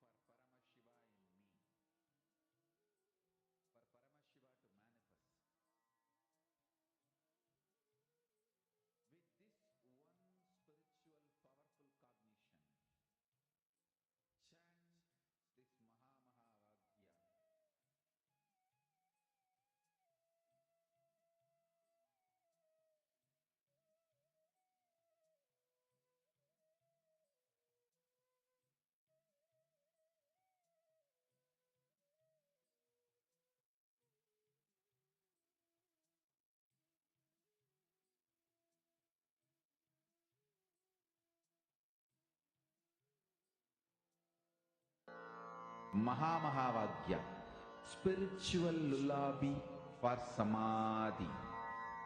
And Suprabhatam, wake up call, wake up song for Paramashiva. For Paramashiva to manifest. With this one spiritual powerful cognition, chant this Mahamahavagya. Om Nithyananda Paramashivoham. Om Nithyananda Paramashivoham. Om Nithyananda Paramashivoham. Om Nithyananda Paramashivoham. Yes, I request all of the participants to post whatever Swamiji showed you, whatever you were able to see through your third eye, you can post that. Yes, so my yoga mother saw a birthday celebration. Yes, okay. My yoga mother was also able to see Swamiji in blue color. Ma Christina saw hurricane. Okay, and Ma Heidi was able to see East Germany Day of the Republic. Okay. Okay, my Diana, you were able to see some ending to something. Okay. So I request all the participants to post whatever Swamiji showed you. What happened on the 7th of October 2007? Yes, so the answer is that I was born on the 7th of October. So my yoga mother, you saw birthday celebrations that is accurate, on point, correct. That is great, my yoga mother. Wonderful. That was so correct. Yes, my yoga mother. Wow, that was amazing. On point. Thanks to Swamiji. Yes. So even all the other participants also, you were sitting and manifesting, and you were in that space of Chidakasa, which is also a manifestation. So that's great. And that was an amazing manifestation. It was so beautiful to spend this time with all of you. It was so inspiring that all of us so beautifully participated and manifested and shared. It's so lovely. So let's keep participating and do not miss any power manifestation or any of these sessions. With this, we will move on to the next session.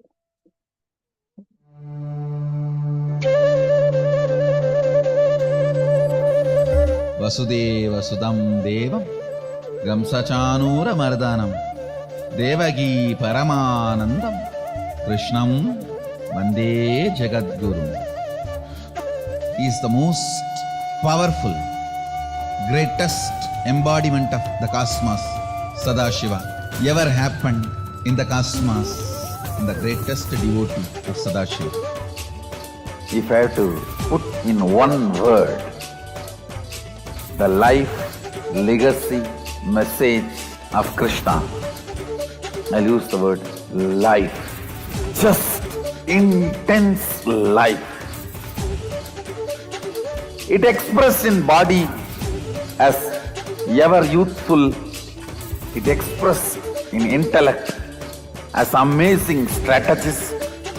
It expressed in emotion as a most beautiful, pure romance. Essence of Krishna's life, message, legacy is life, intense life. He is so much in love with life, in romance with the cosmos. Everything was just celebration, celebration, celebration.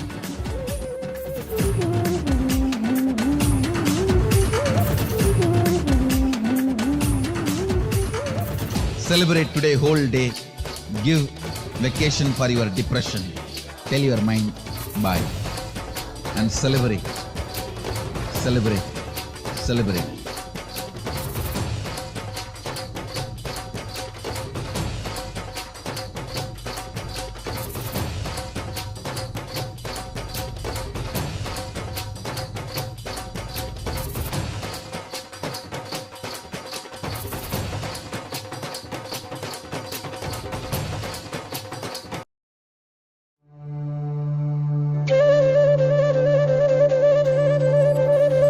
Vasudeva సుతం దేవం గంసచానూరమర్దనం దేవగీ పరమానందం కృష్ణం వందే జగద్గురు. Is the most powerful, greatest embodiment of the cosmos, Sadashiva, ever happened in the cosmos, and the greatest devotee of Sadashiva. If I have to put in one word the life, legacy, message of Krishna, I'll use the word life. Just intense life. It expressed in body as ever youthful. It expressed in intellect as amazing strategist. It expressed in emotion as a most beautiful, pure romance. Essence of Krishna's life, message, legacy is life, intense life.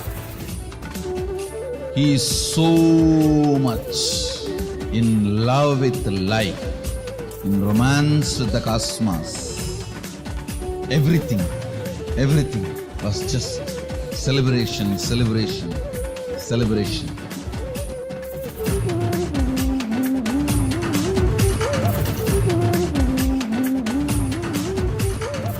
Celebrate today whole day. Give vacation for your depression. Tell your mind bye. And celebrate. Celebrate. Celebrate.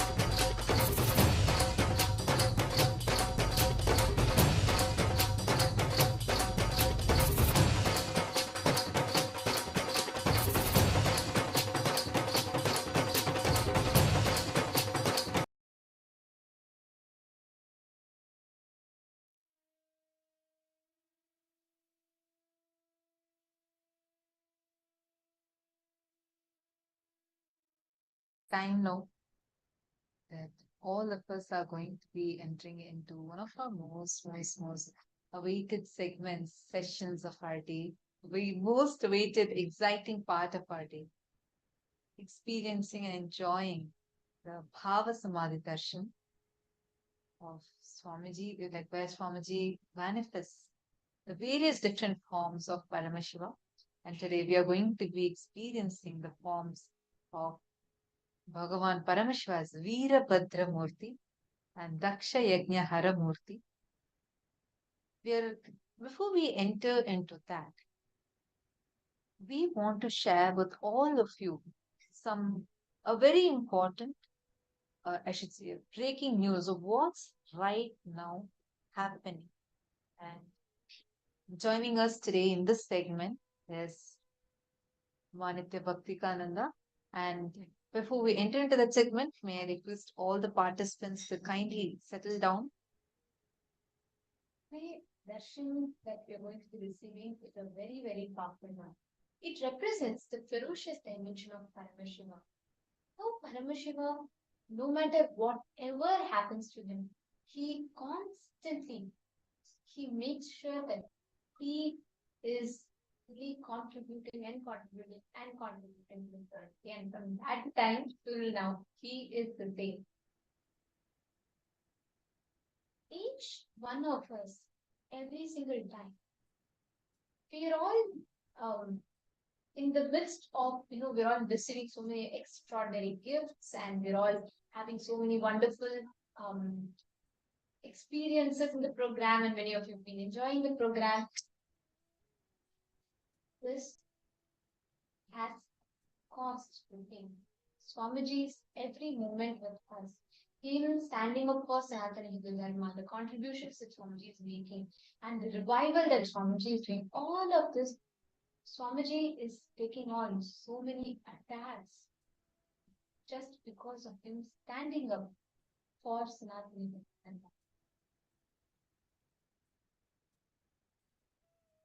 So, what is that? We are going to be taking a few minutes now, and we are going to be taking all of you through something that is happening right now in Kailasa.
All the participants are able to see us and hear us. Please put yes, let's.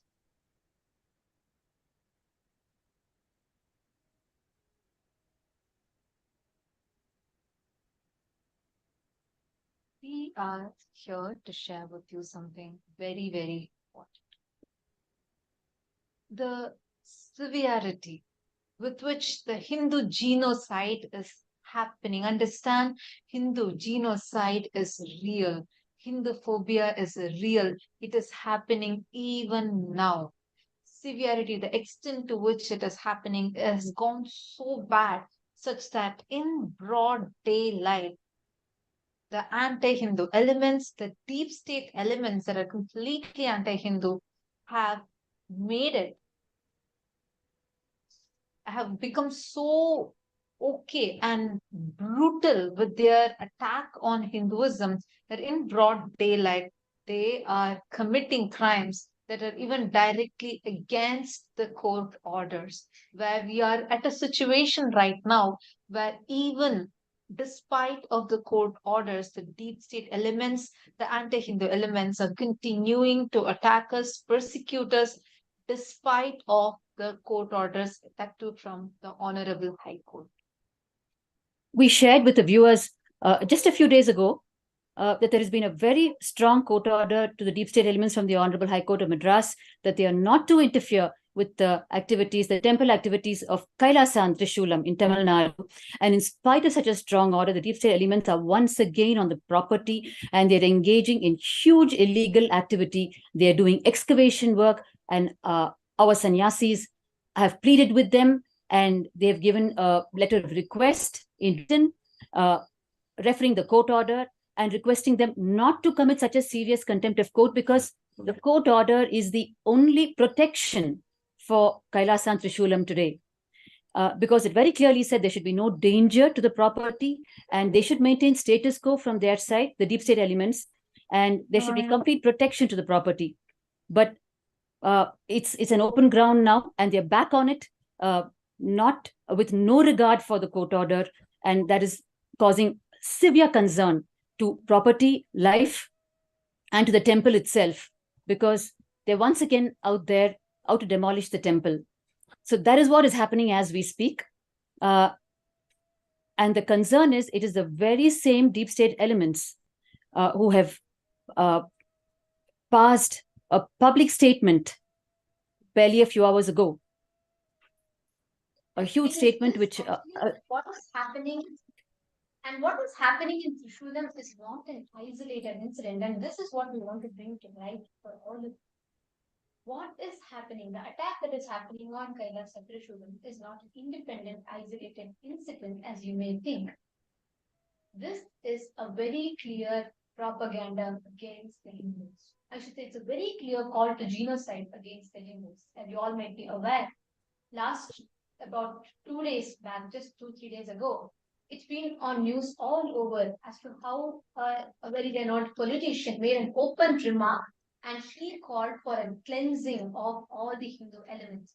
He made a very clear statement saying we need to eradicate Sanatana Hindu Dharma, just like how we eradicate COVID, just like how we eradicate malaria and dengue.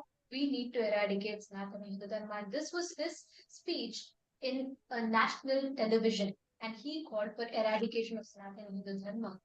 And this clearly establishes how Hinduism is under attack in the so-called free, country, in the so-called independent era. This is a state of Hinduism, and this is what is happening.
2 days ago, we all had shared with you all about the attack that had happened on Kailasa Trishul.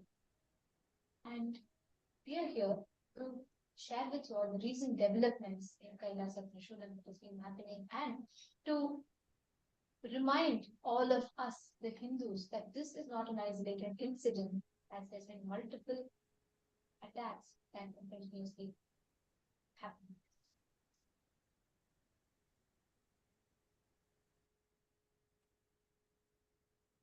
We've shared with our viewers a few days ago on the illegal attacks that have been happening on Kailasa Trishulam by the deep state elements. Of course, it's a saga of persecution starting from 2010. These very same deep state elements who made this audacious public statement today on Sanatana Hindu Dharma, from 2010, they have been trying to eliminate Swamiji and the sannyasis from Kailasa and Trishulam. And there has been huge attacks from their side on property and life. And the latest attack being on August 15th, as recent as August 15th, when they completely demolished, you saw in front of your eyes, they completely demolished the entire compound wall of Kailasa and Trishulam. And they beat and drove away the livestock, the cows, the sacred cows that we worship in Hinduism. And it was a huge attack.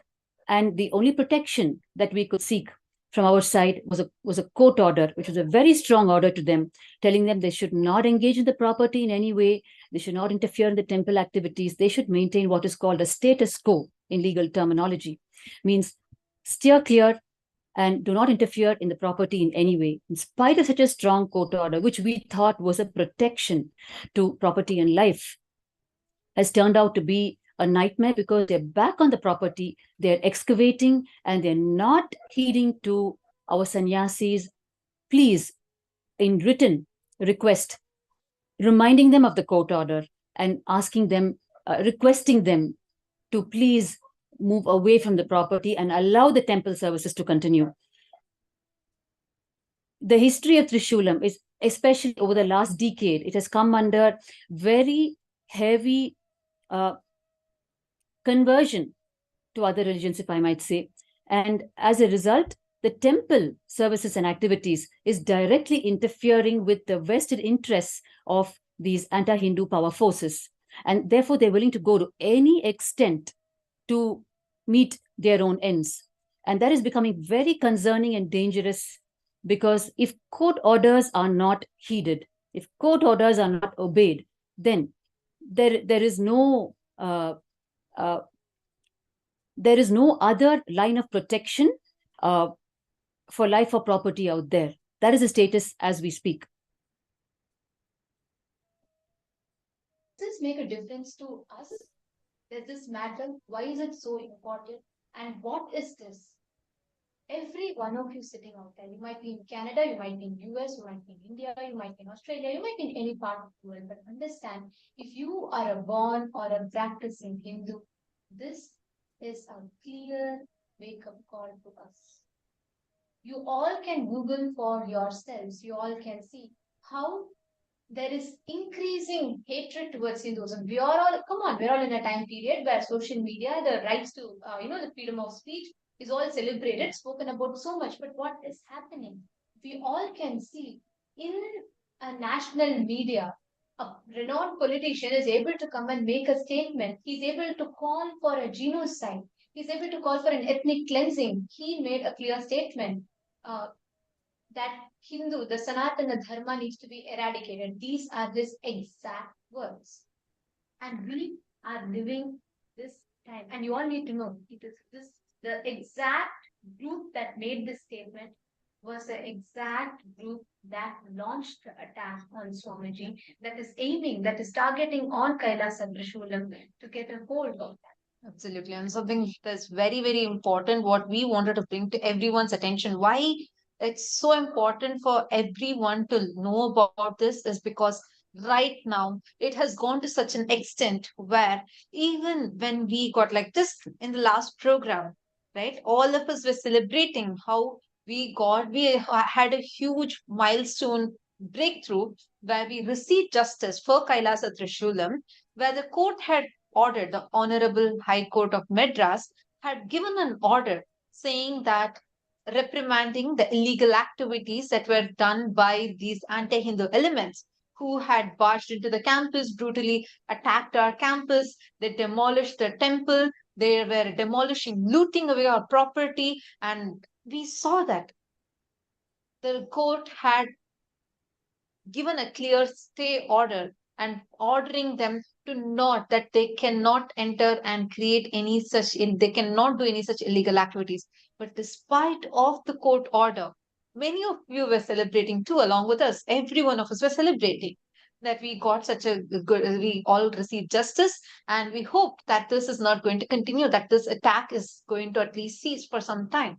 But despite of this court order, very recently, on the 1st of September, once again, illegal excavation activities had started taking place, and a big group of deep state elements, anti-Hindu elements, had come into the campus, despite of our sannyasis pleading to them that and showing them, giving them a letter in written saying that, look, we have this court order. The High Court, the Honorable High Court of Madras, had ordered clearly saying that there cannot be any such activities from your side in this campus, as this campus belongs to the Adishayavite minority tradition, belongs to Kailasa. You cannot come barge in and do any of your illegal activities here. But did they stop? No. The authorities, the deep state elements, had barged in and they started demolishing the campus. In a clear, brazen, outright content of code, the Hindu music elements, deep state elements, came into the campus after the High Court of Madras, the Honorable High Court of Madras, had ordered a clear status quo. Status quo means there should be no action or anything done against it. It should be left, the land, Kailasa should be undisturbed, kept as is. But despite this order, in a brazen mockery, I should say, and against the code, the clear content of code, the Hindu music elements, the anti-Hindu elements, barged into the campus, went on to excavate the land, and they have erected their structures, the structures that belong to the deep state elements. They have started erecting these structures on the land. The code very clearly said nothing should be done, and it should be with kindness. This we all can see is the current status. As we talk to you all, this is happening. And this continues to happen despite our sannyasis taking the court order, going to the authorities and showing them, saying this is the clear court order and what is happening is illegal. It is against the government. It is against what the court has said. The deep state elements continue to ignore the pleas, and they are continuing to excavate and erect illegal structures within their campus. I mean, how can they do that, right? Like, they are seriously committing contempt of court, and they are doing things that are so against even the judicial system. This is a brazen mockery of justice. This is a crime against humanity. First, we showed you some visuals. I know those are very disturbing visuals, but this is the truth. This is what we are facing right now. This is what Swamiji is taking upon himself. Every day, Swamiji is here making himself available to us, giving us darshans and designing the sessions for us, providing all of these for free, and making sure that all of us are receiving the best gifts of Hinduism. But at what cost? This is what he is continuing to face. This is what Kailasa is currently facing. And when we are mentioning about Kailasa Trishulam, I just wanted to ask Ma Nithya Bhaktikananda, like, since this particular place, you have been associated with it for last so many years, right? Like, because as this place belonged to your grandmother, and out of deep gratitude, your grandmother wanted to offer this to Swamiji. Do you want to share a few words about it? Definitely, Ma. I'm here to share this with the viewers specifically today because this Kailasa property in Trishulam it was placed at Bhagavan's feet way back in 2007. by my pre-monastic grandmother, Annapurniyachi. And she requested Swamiji as her last wish. She was in her 70s by then. She requested Swamiji that he build a temple there in worship of him as Paramashiva. And Swamiji told her that he will take care that it is fulfilled. That was how this whole thing started. And not only that, she also requested him to liberate her, be there physically by her side when she leaves her body and liberate her, which also Swamiji fulfilled in 2013. So this property is from a deep gratitude of a devotee to Bhagavan, who revered him as Paramashiva. And Bhagavan, for the one word that he gave to this one devotee, has endured 13 years of persecution in Trishulam. Every time these deep state elements thrashed the property to the ground, Swamiji would once again restore it completely, just to continue to fulfill the one word that he gave to my grandmother. I have so many times I have felt and I have asked Swamiji, when there is so much of life threat and there's so much of attack on you, Swamiji, this one property, I can always tell them, because they're also seeing the attacks, continued attacks, they will definitely understand. Why don't we just stop the services, because it is going beyond control. If the legal system is not being followed, then there is nothing else stopping them, and they're too powerful. But Swamiji has, every time he has told me that it is not such a small picture as you think. There is a cosmic picture. I have given word as the living manifestation of Paramashiva to a devotee, and only that can happen. I cannot stop it. Whatever it is, it will be towards making that word happen. And suddenly, when I woke up to how large a picture he's seeing all the time, his word given to one devotee, and in spite of the continued attacks, what you saw is just a one attack in the year 2017, and the latest attack now that happened on the August 15th, when they completely crushed the compound wall using the JCB machine. It was done on the Independence Day of India, 15th of August. It was a national holiday, but the deep state elements decided to function on that day, and they brought the JCB along with them, and they completely crushed our entire compound wall. In spite of attacks as recent as now. Yes. Just one thing I want to highlight here to all of you watching. You may be wondering, why is this happening? What is the reason for continuous relentless persecution that keeps happening against Hindus? And why specifically against Swamiji? If you see, this is not an independent, isolated incident. This keeps repeating different ways, different tactics are used, different conspiracies are hatched each time to somehow stop this work. But one, understand, it is only Swamiji in the entire 2 billion Hindu population, I will say in the last few hundred centuries, it is only Swamiji who has voiced the Hindu Holocaust in a global platform. Okay, tell me one thing. How many of you heard the word Hindu Holocaust for the first time only after meeting Swamiji? Can I request all of you to post in chat? For how many of you this persecution on Hindus, or understanding about Hindu sciences being attacked and persecuted, for how many of you it was first time only after connecting to Swamiji you even heard about that term? Can I request you all to let me know in the chat?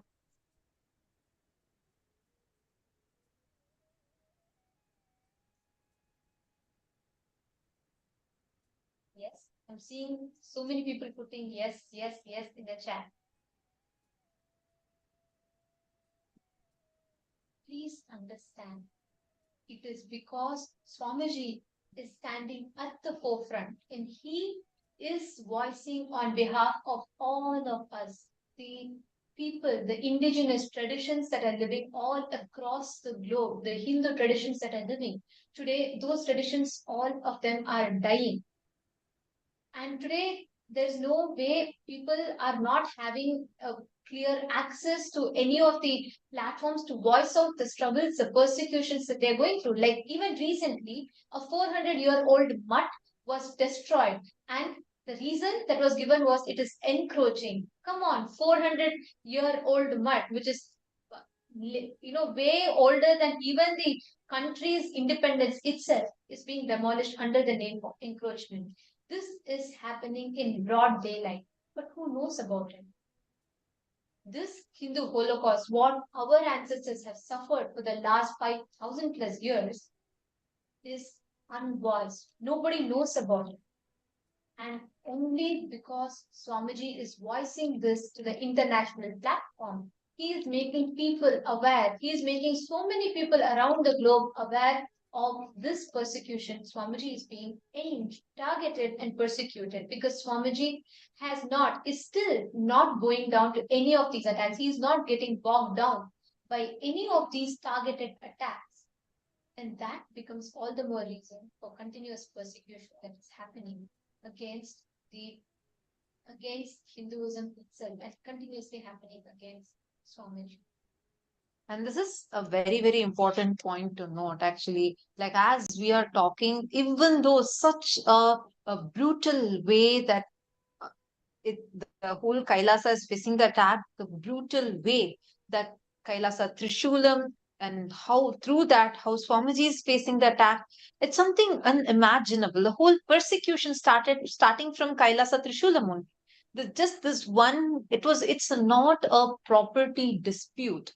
This is way beyond that. Actually, this particular area that we are talking as Kailasa Trishulam, in the last 3 decades, it has become almost a ecosystem of anti-Hindus, atheists, and casteist terrorists. These people have been converted from Hinduism to other religions and have been groomed as anti-Hindu forces so they can go and attack any other Hindu ecosystems. So especially in such a very dangerous environment, a dangerous ambience, when the Kailasa Trishulam started flourishing, when we say flourishing, really, like whether doing the pujas, the homas, cow pujas, like go pujas, worship, and homas, annadan happening, abhishekams happening, everything where the activities, the Hindu empowerment activities were taking place, it became almost a threat for them.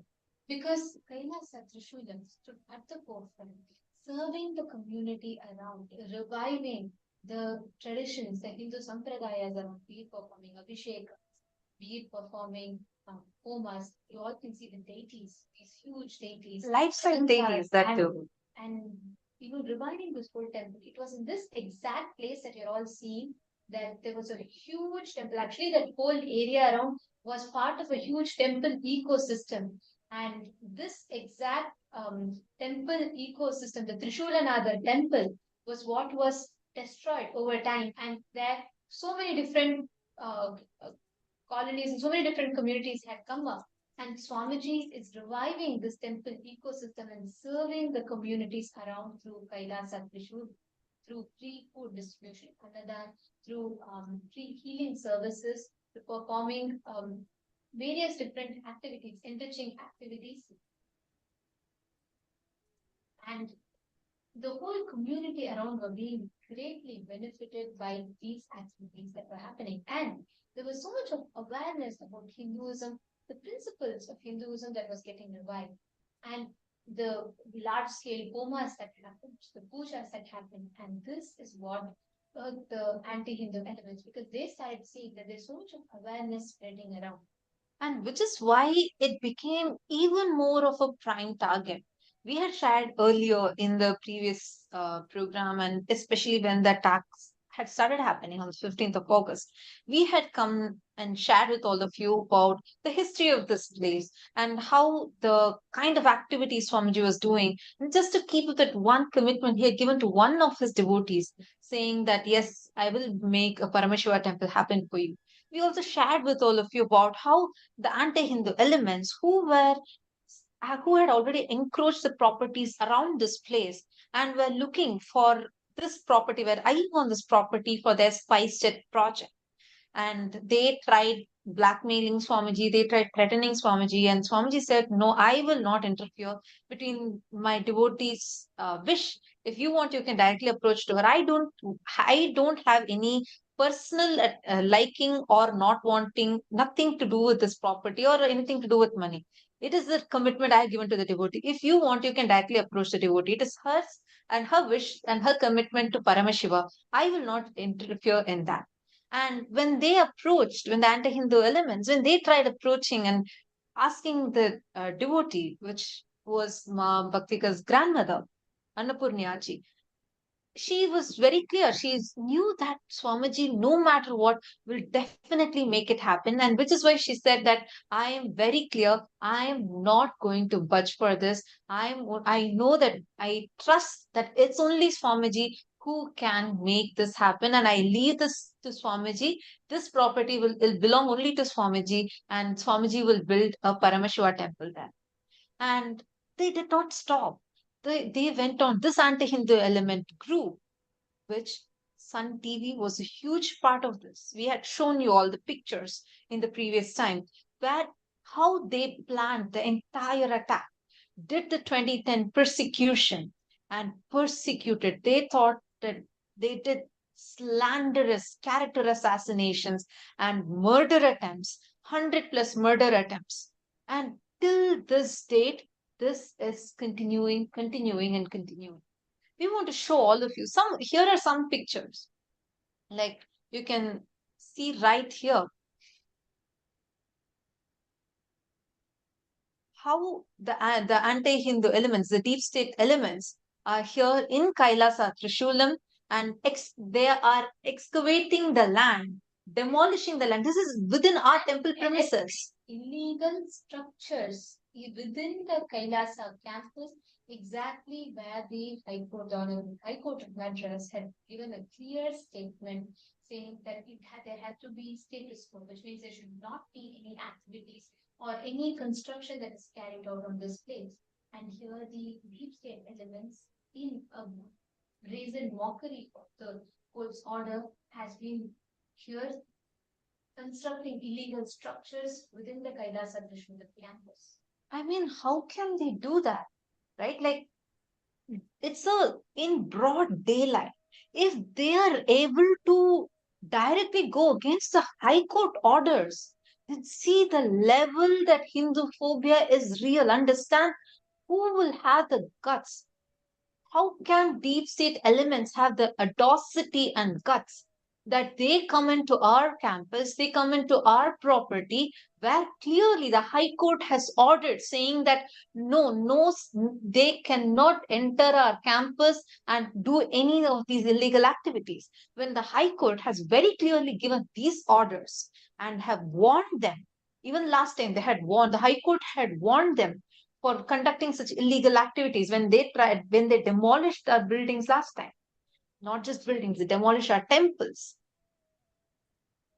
How can they have the guts once again, as a brazen mockery of justice, directly committing a serious contempt of the court's order, now coming and here they dug a ground, excavated in the temple premises, in the temple campus, and erected a huge electrical pole and started disturbing, harassing our sannyasis. Our sannyasis had written even letters to them, pleading them to stop this illegal activities. Here is a letter that was written by our sannyasis, pleading, saying that please stop. What you're doing is illegal. The court has already clearly ordered for a status quo. The court has passed a stay order. So they begged them, requested them to not do these illegal activities, to not demolish our Hindu ecosystems. But you know what happened? Just a day after this incident, in a big political meeting that was happening, one of the deep state elements, you all can Google, you can go to Twitter, Google and see, because this is a trending news right now. He is making a statement. He makes a statement that Hinduism, he declares the agenda of the meeting and the whole political agenda is not just opposing Hinduism, but eradicating Hinduism. It was a call for genocide in a live national television channel with so many of the state heads, deep state elements, everyone sitting together, and he comes live, makes a statement that just like how we eradicate dengue, malaria, COVID, we need to eradicate Hinduism. And this is happening in this time period and on social media, on national media channels. This is the current status of Hinduism. If and we all can see the clear strategy is already being executed by primarily targeting Swamiji because Swamiji is the supreme pontiff of Hinduism, and Swamiji is the only one to take the persecution that is happening on us, the 2 billion of us Hindus, to the global diaspora. And that is the reason why Swamiji is being targeted. Nothing stops Swamiji. Like we all can, all of you should know, despite all these relentless persecution, again today, the 12th UN report from Kailasa has been published. The United Nations has published Kailasa's reports on the persecution that is happening against the indigenous traditions of Hinduism and the indigenous people and the freedom of religion. In the United Nations calls for inputs, Kailasa had given its report, and United Nations has published the report on about the persecution that has been happening to Kailasa, the persecution.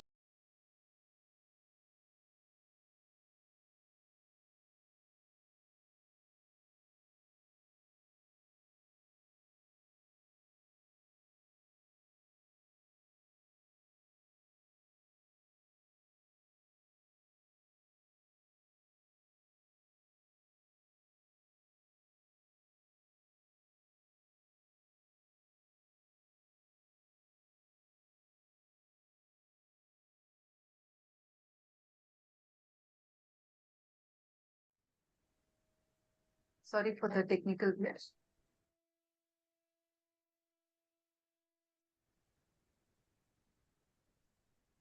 We were just mentioning to all of you about how even despite of what was happening, despite of this attack happening to Swamiji, despite of this persecution that was going on, Swamiji did not stop, did not budge for any of these attacks. Understand? Today, how many of you here, like as many of you shared even earlier, how many of us were even aware about Hindu persecution that's happening?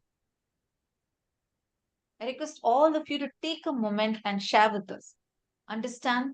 It's very, very, very important that unless all of us are here today together and we all need to be uniting together, which is the only way. See, Swamiji is the last lamp for Hinduism.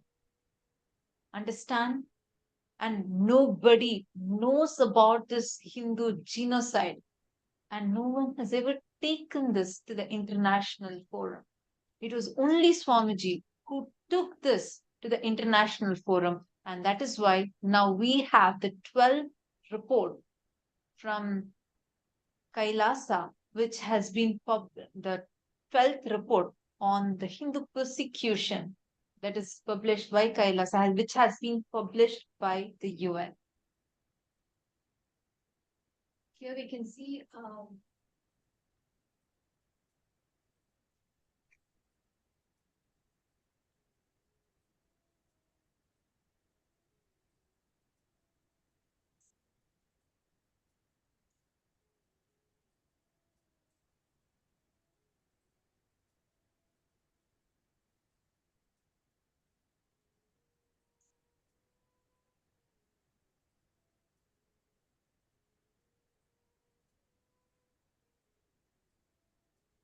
you all can see here, the United Nations had called for inputs on indigenous peoples and the right to freedom of religion or belief. And the report was, this was a report of special rapporteur on freedom of religion or belief. And Kailasa had submitted the report from the persecution that has been happening to Hindus. The Hindu indigenous traditions around the globe and United Nations has published it. Understand, it is only Swamiji. It is only Swamiji that is taking the injustice, the persecution that has happened to all of us Hindus, to the global diaspora, to all the suffering for the last, I don't know, 1,000+ years that our ancestors have been through. It is only Swamiji who is bringing it to light. He is bringing justice to all the human right violations, all the injustice that happened to Hindus around the world. It's only Swamiji who is bringing it to broad daylight. He's bringing it to people. He's bringing it to the global diaspora and getting justice. And here is the report that was published.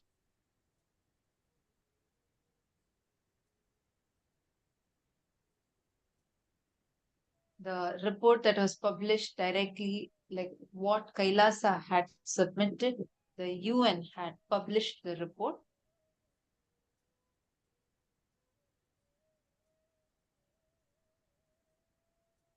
And every one of us, as we're all sitting here today, as long as we let this happen, the persecution is going to keep continuing, because if it is Swamiji who is standing as a voice for the 2 billion of us, and that is why he is the prime target. For the last so many hundreds of years, nobody went to the United Nations and nobody has voiced out anything about the Hindu Holocaust. It is only Swamiji. Swamiji is taking all the persecution and attacks that we have been through, the Hindus have been through, the indigenous people are still suffering, to the United Nations. Here you can see how the clear explanation of the indigenous people, what they are going through, what persecution is happening, the solutions for persecution, and how systematically the indigenous traditions are dying, especially given the persecution that Kailasa has suffered through and what the Supreme Pontiff of Hinduism has been through in the last 23 years. You all can see here the enlightenment, whether it's about the enlightenment ecosystem, the guru disciple succession, the gender justice, women empowerment, Gurukul education, the importance of Sanskrit, and also very clearly describing what kind of things are happening to the indigenous traditions, whether it's that assassination attempts, the lawfare, and the illegal sanctions, and various other persecutions that Hindu indigenous minorities are going through, what the indigenous communities are going through, and especially presenting the case study of Kailasa. Swamiji has taken a huge, huge responsibility upon himself and standing up for it. Imagine and see right now, why do you think that attack is happening? And even though that attack is happening, even though the persecution is going on, Swamiji did not stop. I request all of you, take a few minutes now. Each of you, please head to the Facebook and share this great news on all of your timelines. And also, please understand, this is you being taking the persecution against Hinduism being spoken at the United Nations is a success for every single Hindu. Because if not for Swamiji, there is no justice. But there is no way all the attacks that to this day the indigenous traditions are facing, we Hindus are facing around the globe can be brought to justice. So this is a success that each and every one of us need to celebrate. Take a few minutes and please share this with your friends, with your family members. Let people know. Let us voice out. Let us take a step to voice out the persecution and attacks that are happening. And let us take a moment to voice out what Hindus are being subject to the world. You all can take a few minutes, go head to Facebook, head to Kailasa's SPH JGM Nithyananda Paramashivam Facebook page, share this Share this along with a message of what you are feeling at your heart right now. As a Hindu, I see many of you posting many messages here. Ma Venkateshananda is saying, can we all do healing and completion about the situation? Definitely yes, but understand we need to be active. It is not just the activism of the anti-Hindu elements, the problem. The problem is, understand, our strength. We have 2 billion Hindus, but we are not active. Only Swamiji, single-handedly, he has been standing up for Hinduism, voicing out the persecution, the attacks that are happening, and still he's continuing to face all of these. And he is taking all of these upon himself. It is the criminal negligence, the inactivism of the good people. That's the problem. Take a few minutes, share this, go to Twitter, and I request every single one of you to tweet what you're feeling inside right now. What do you feel about this crime against humanity that is going on right now? And go and also share this great news of how the report has been published. Kailasa's report has been published by the United Nations. Now, for every one of us sitting here, this is a moment to celebrate, to share that we, United Nations, on a global platform like United Nations, the persecution that is happening to all of us Hindus is being spoken. And let us all also take a moment to remember that it is only Swamiji who, as a supreme pontiff of Hinduism, that all of us, 2 billion of us Hindus, are pinning our hopes on. It is only Swamiji who is standing at the forefront and voicing out all these persecutions and attacks that we are going through and taking it to a global platform. Now, with this, it is time when all of us get ready to receive the darshan. Today, all of us are having the initiation, a very, very powerful initiation. The darshans of Veerabhadramurti, Dakshayagnaharamurti, Aghorastramurti, Jalandharavadramurti, Kamadaharamurti, and Kankalamurti of Paramashivam. Now, let us all get ready to receive the darshan. Sit straight. We will now be chanting the Gyan Shloka.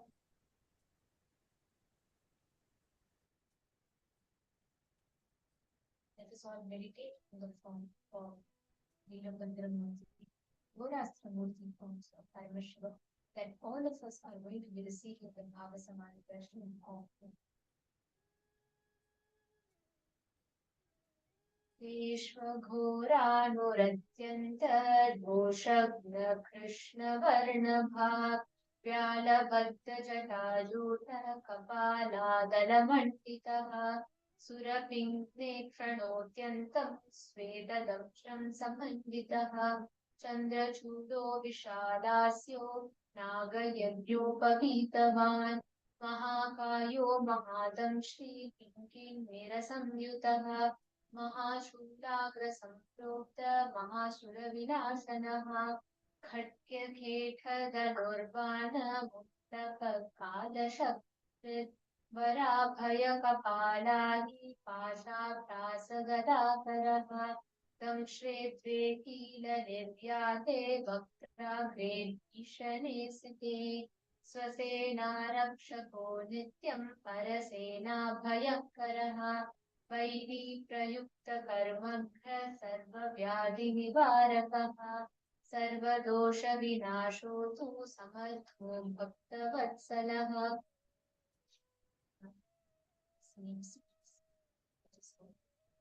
Receive darshan. Chanting.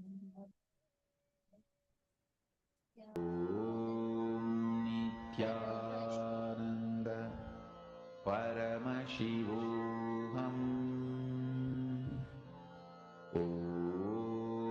Nithyananda Paramashivoham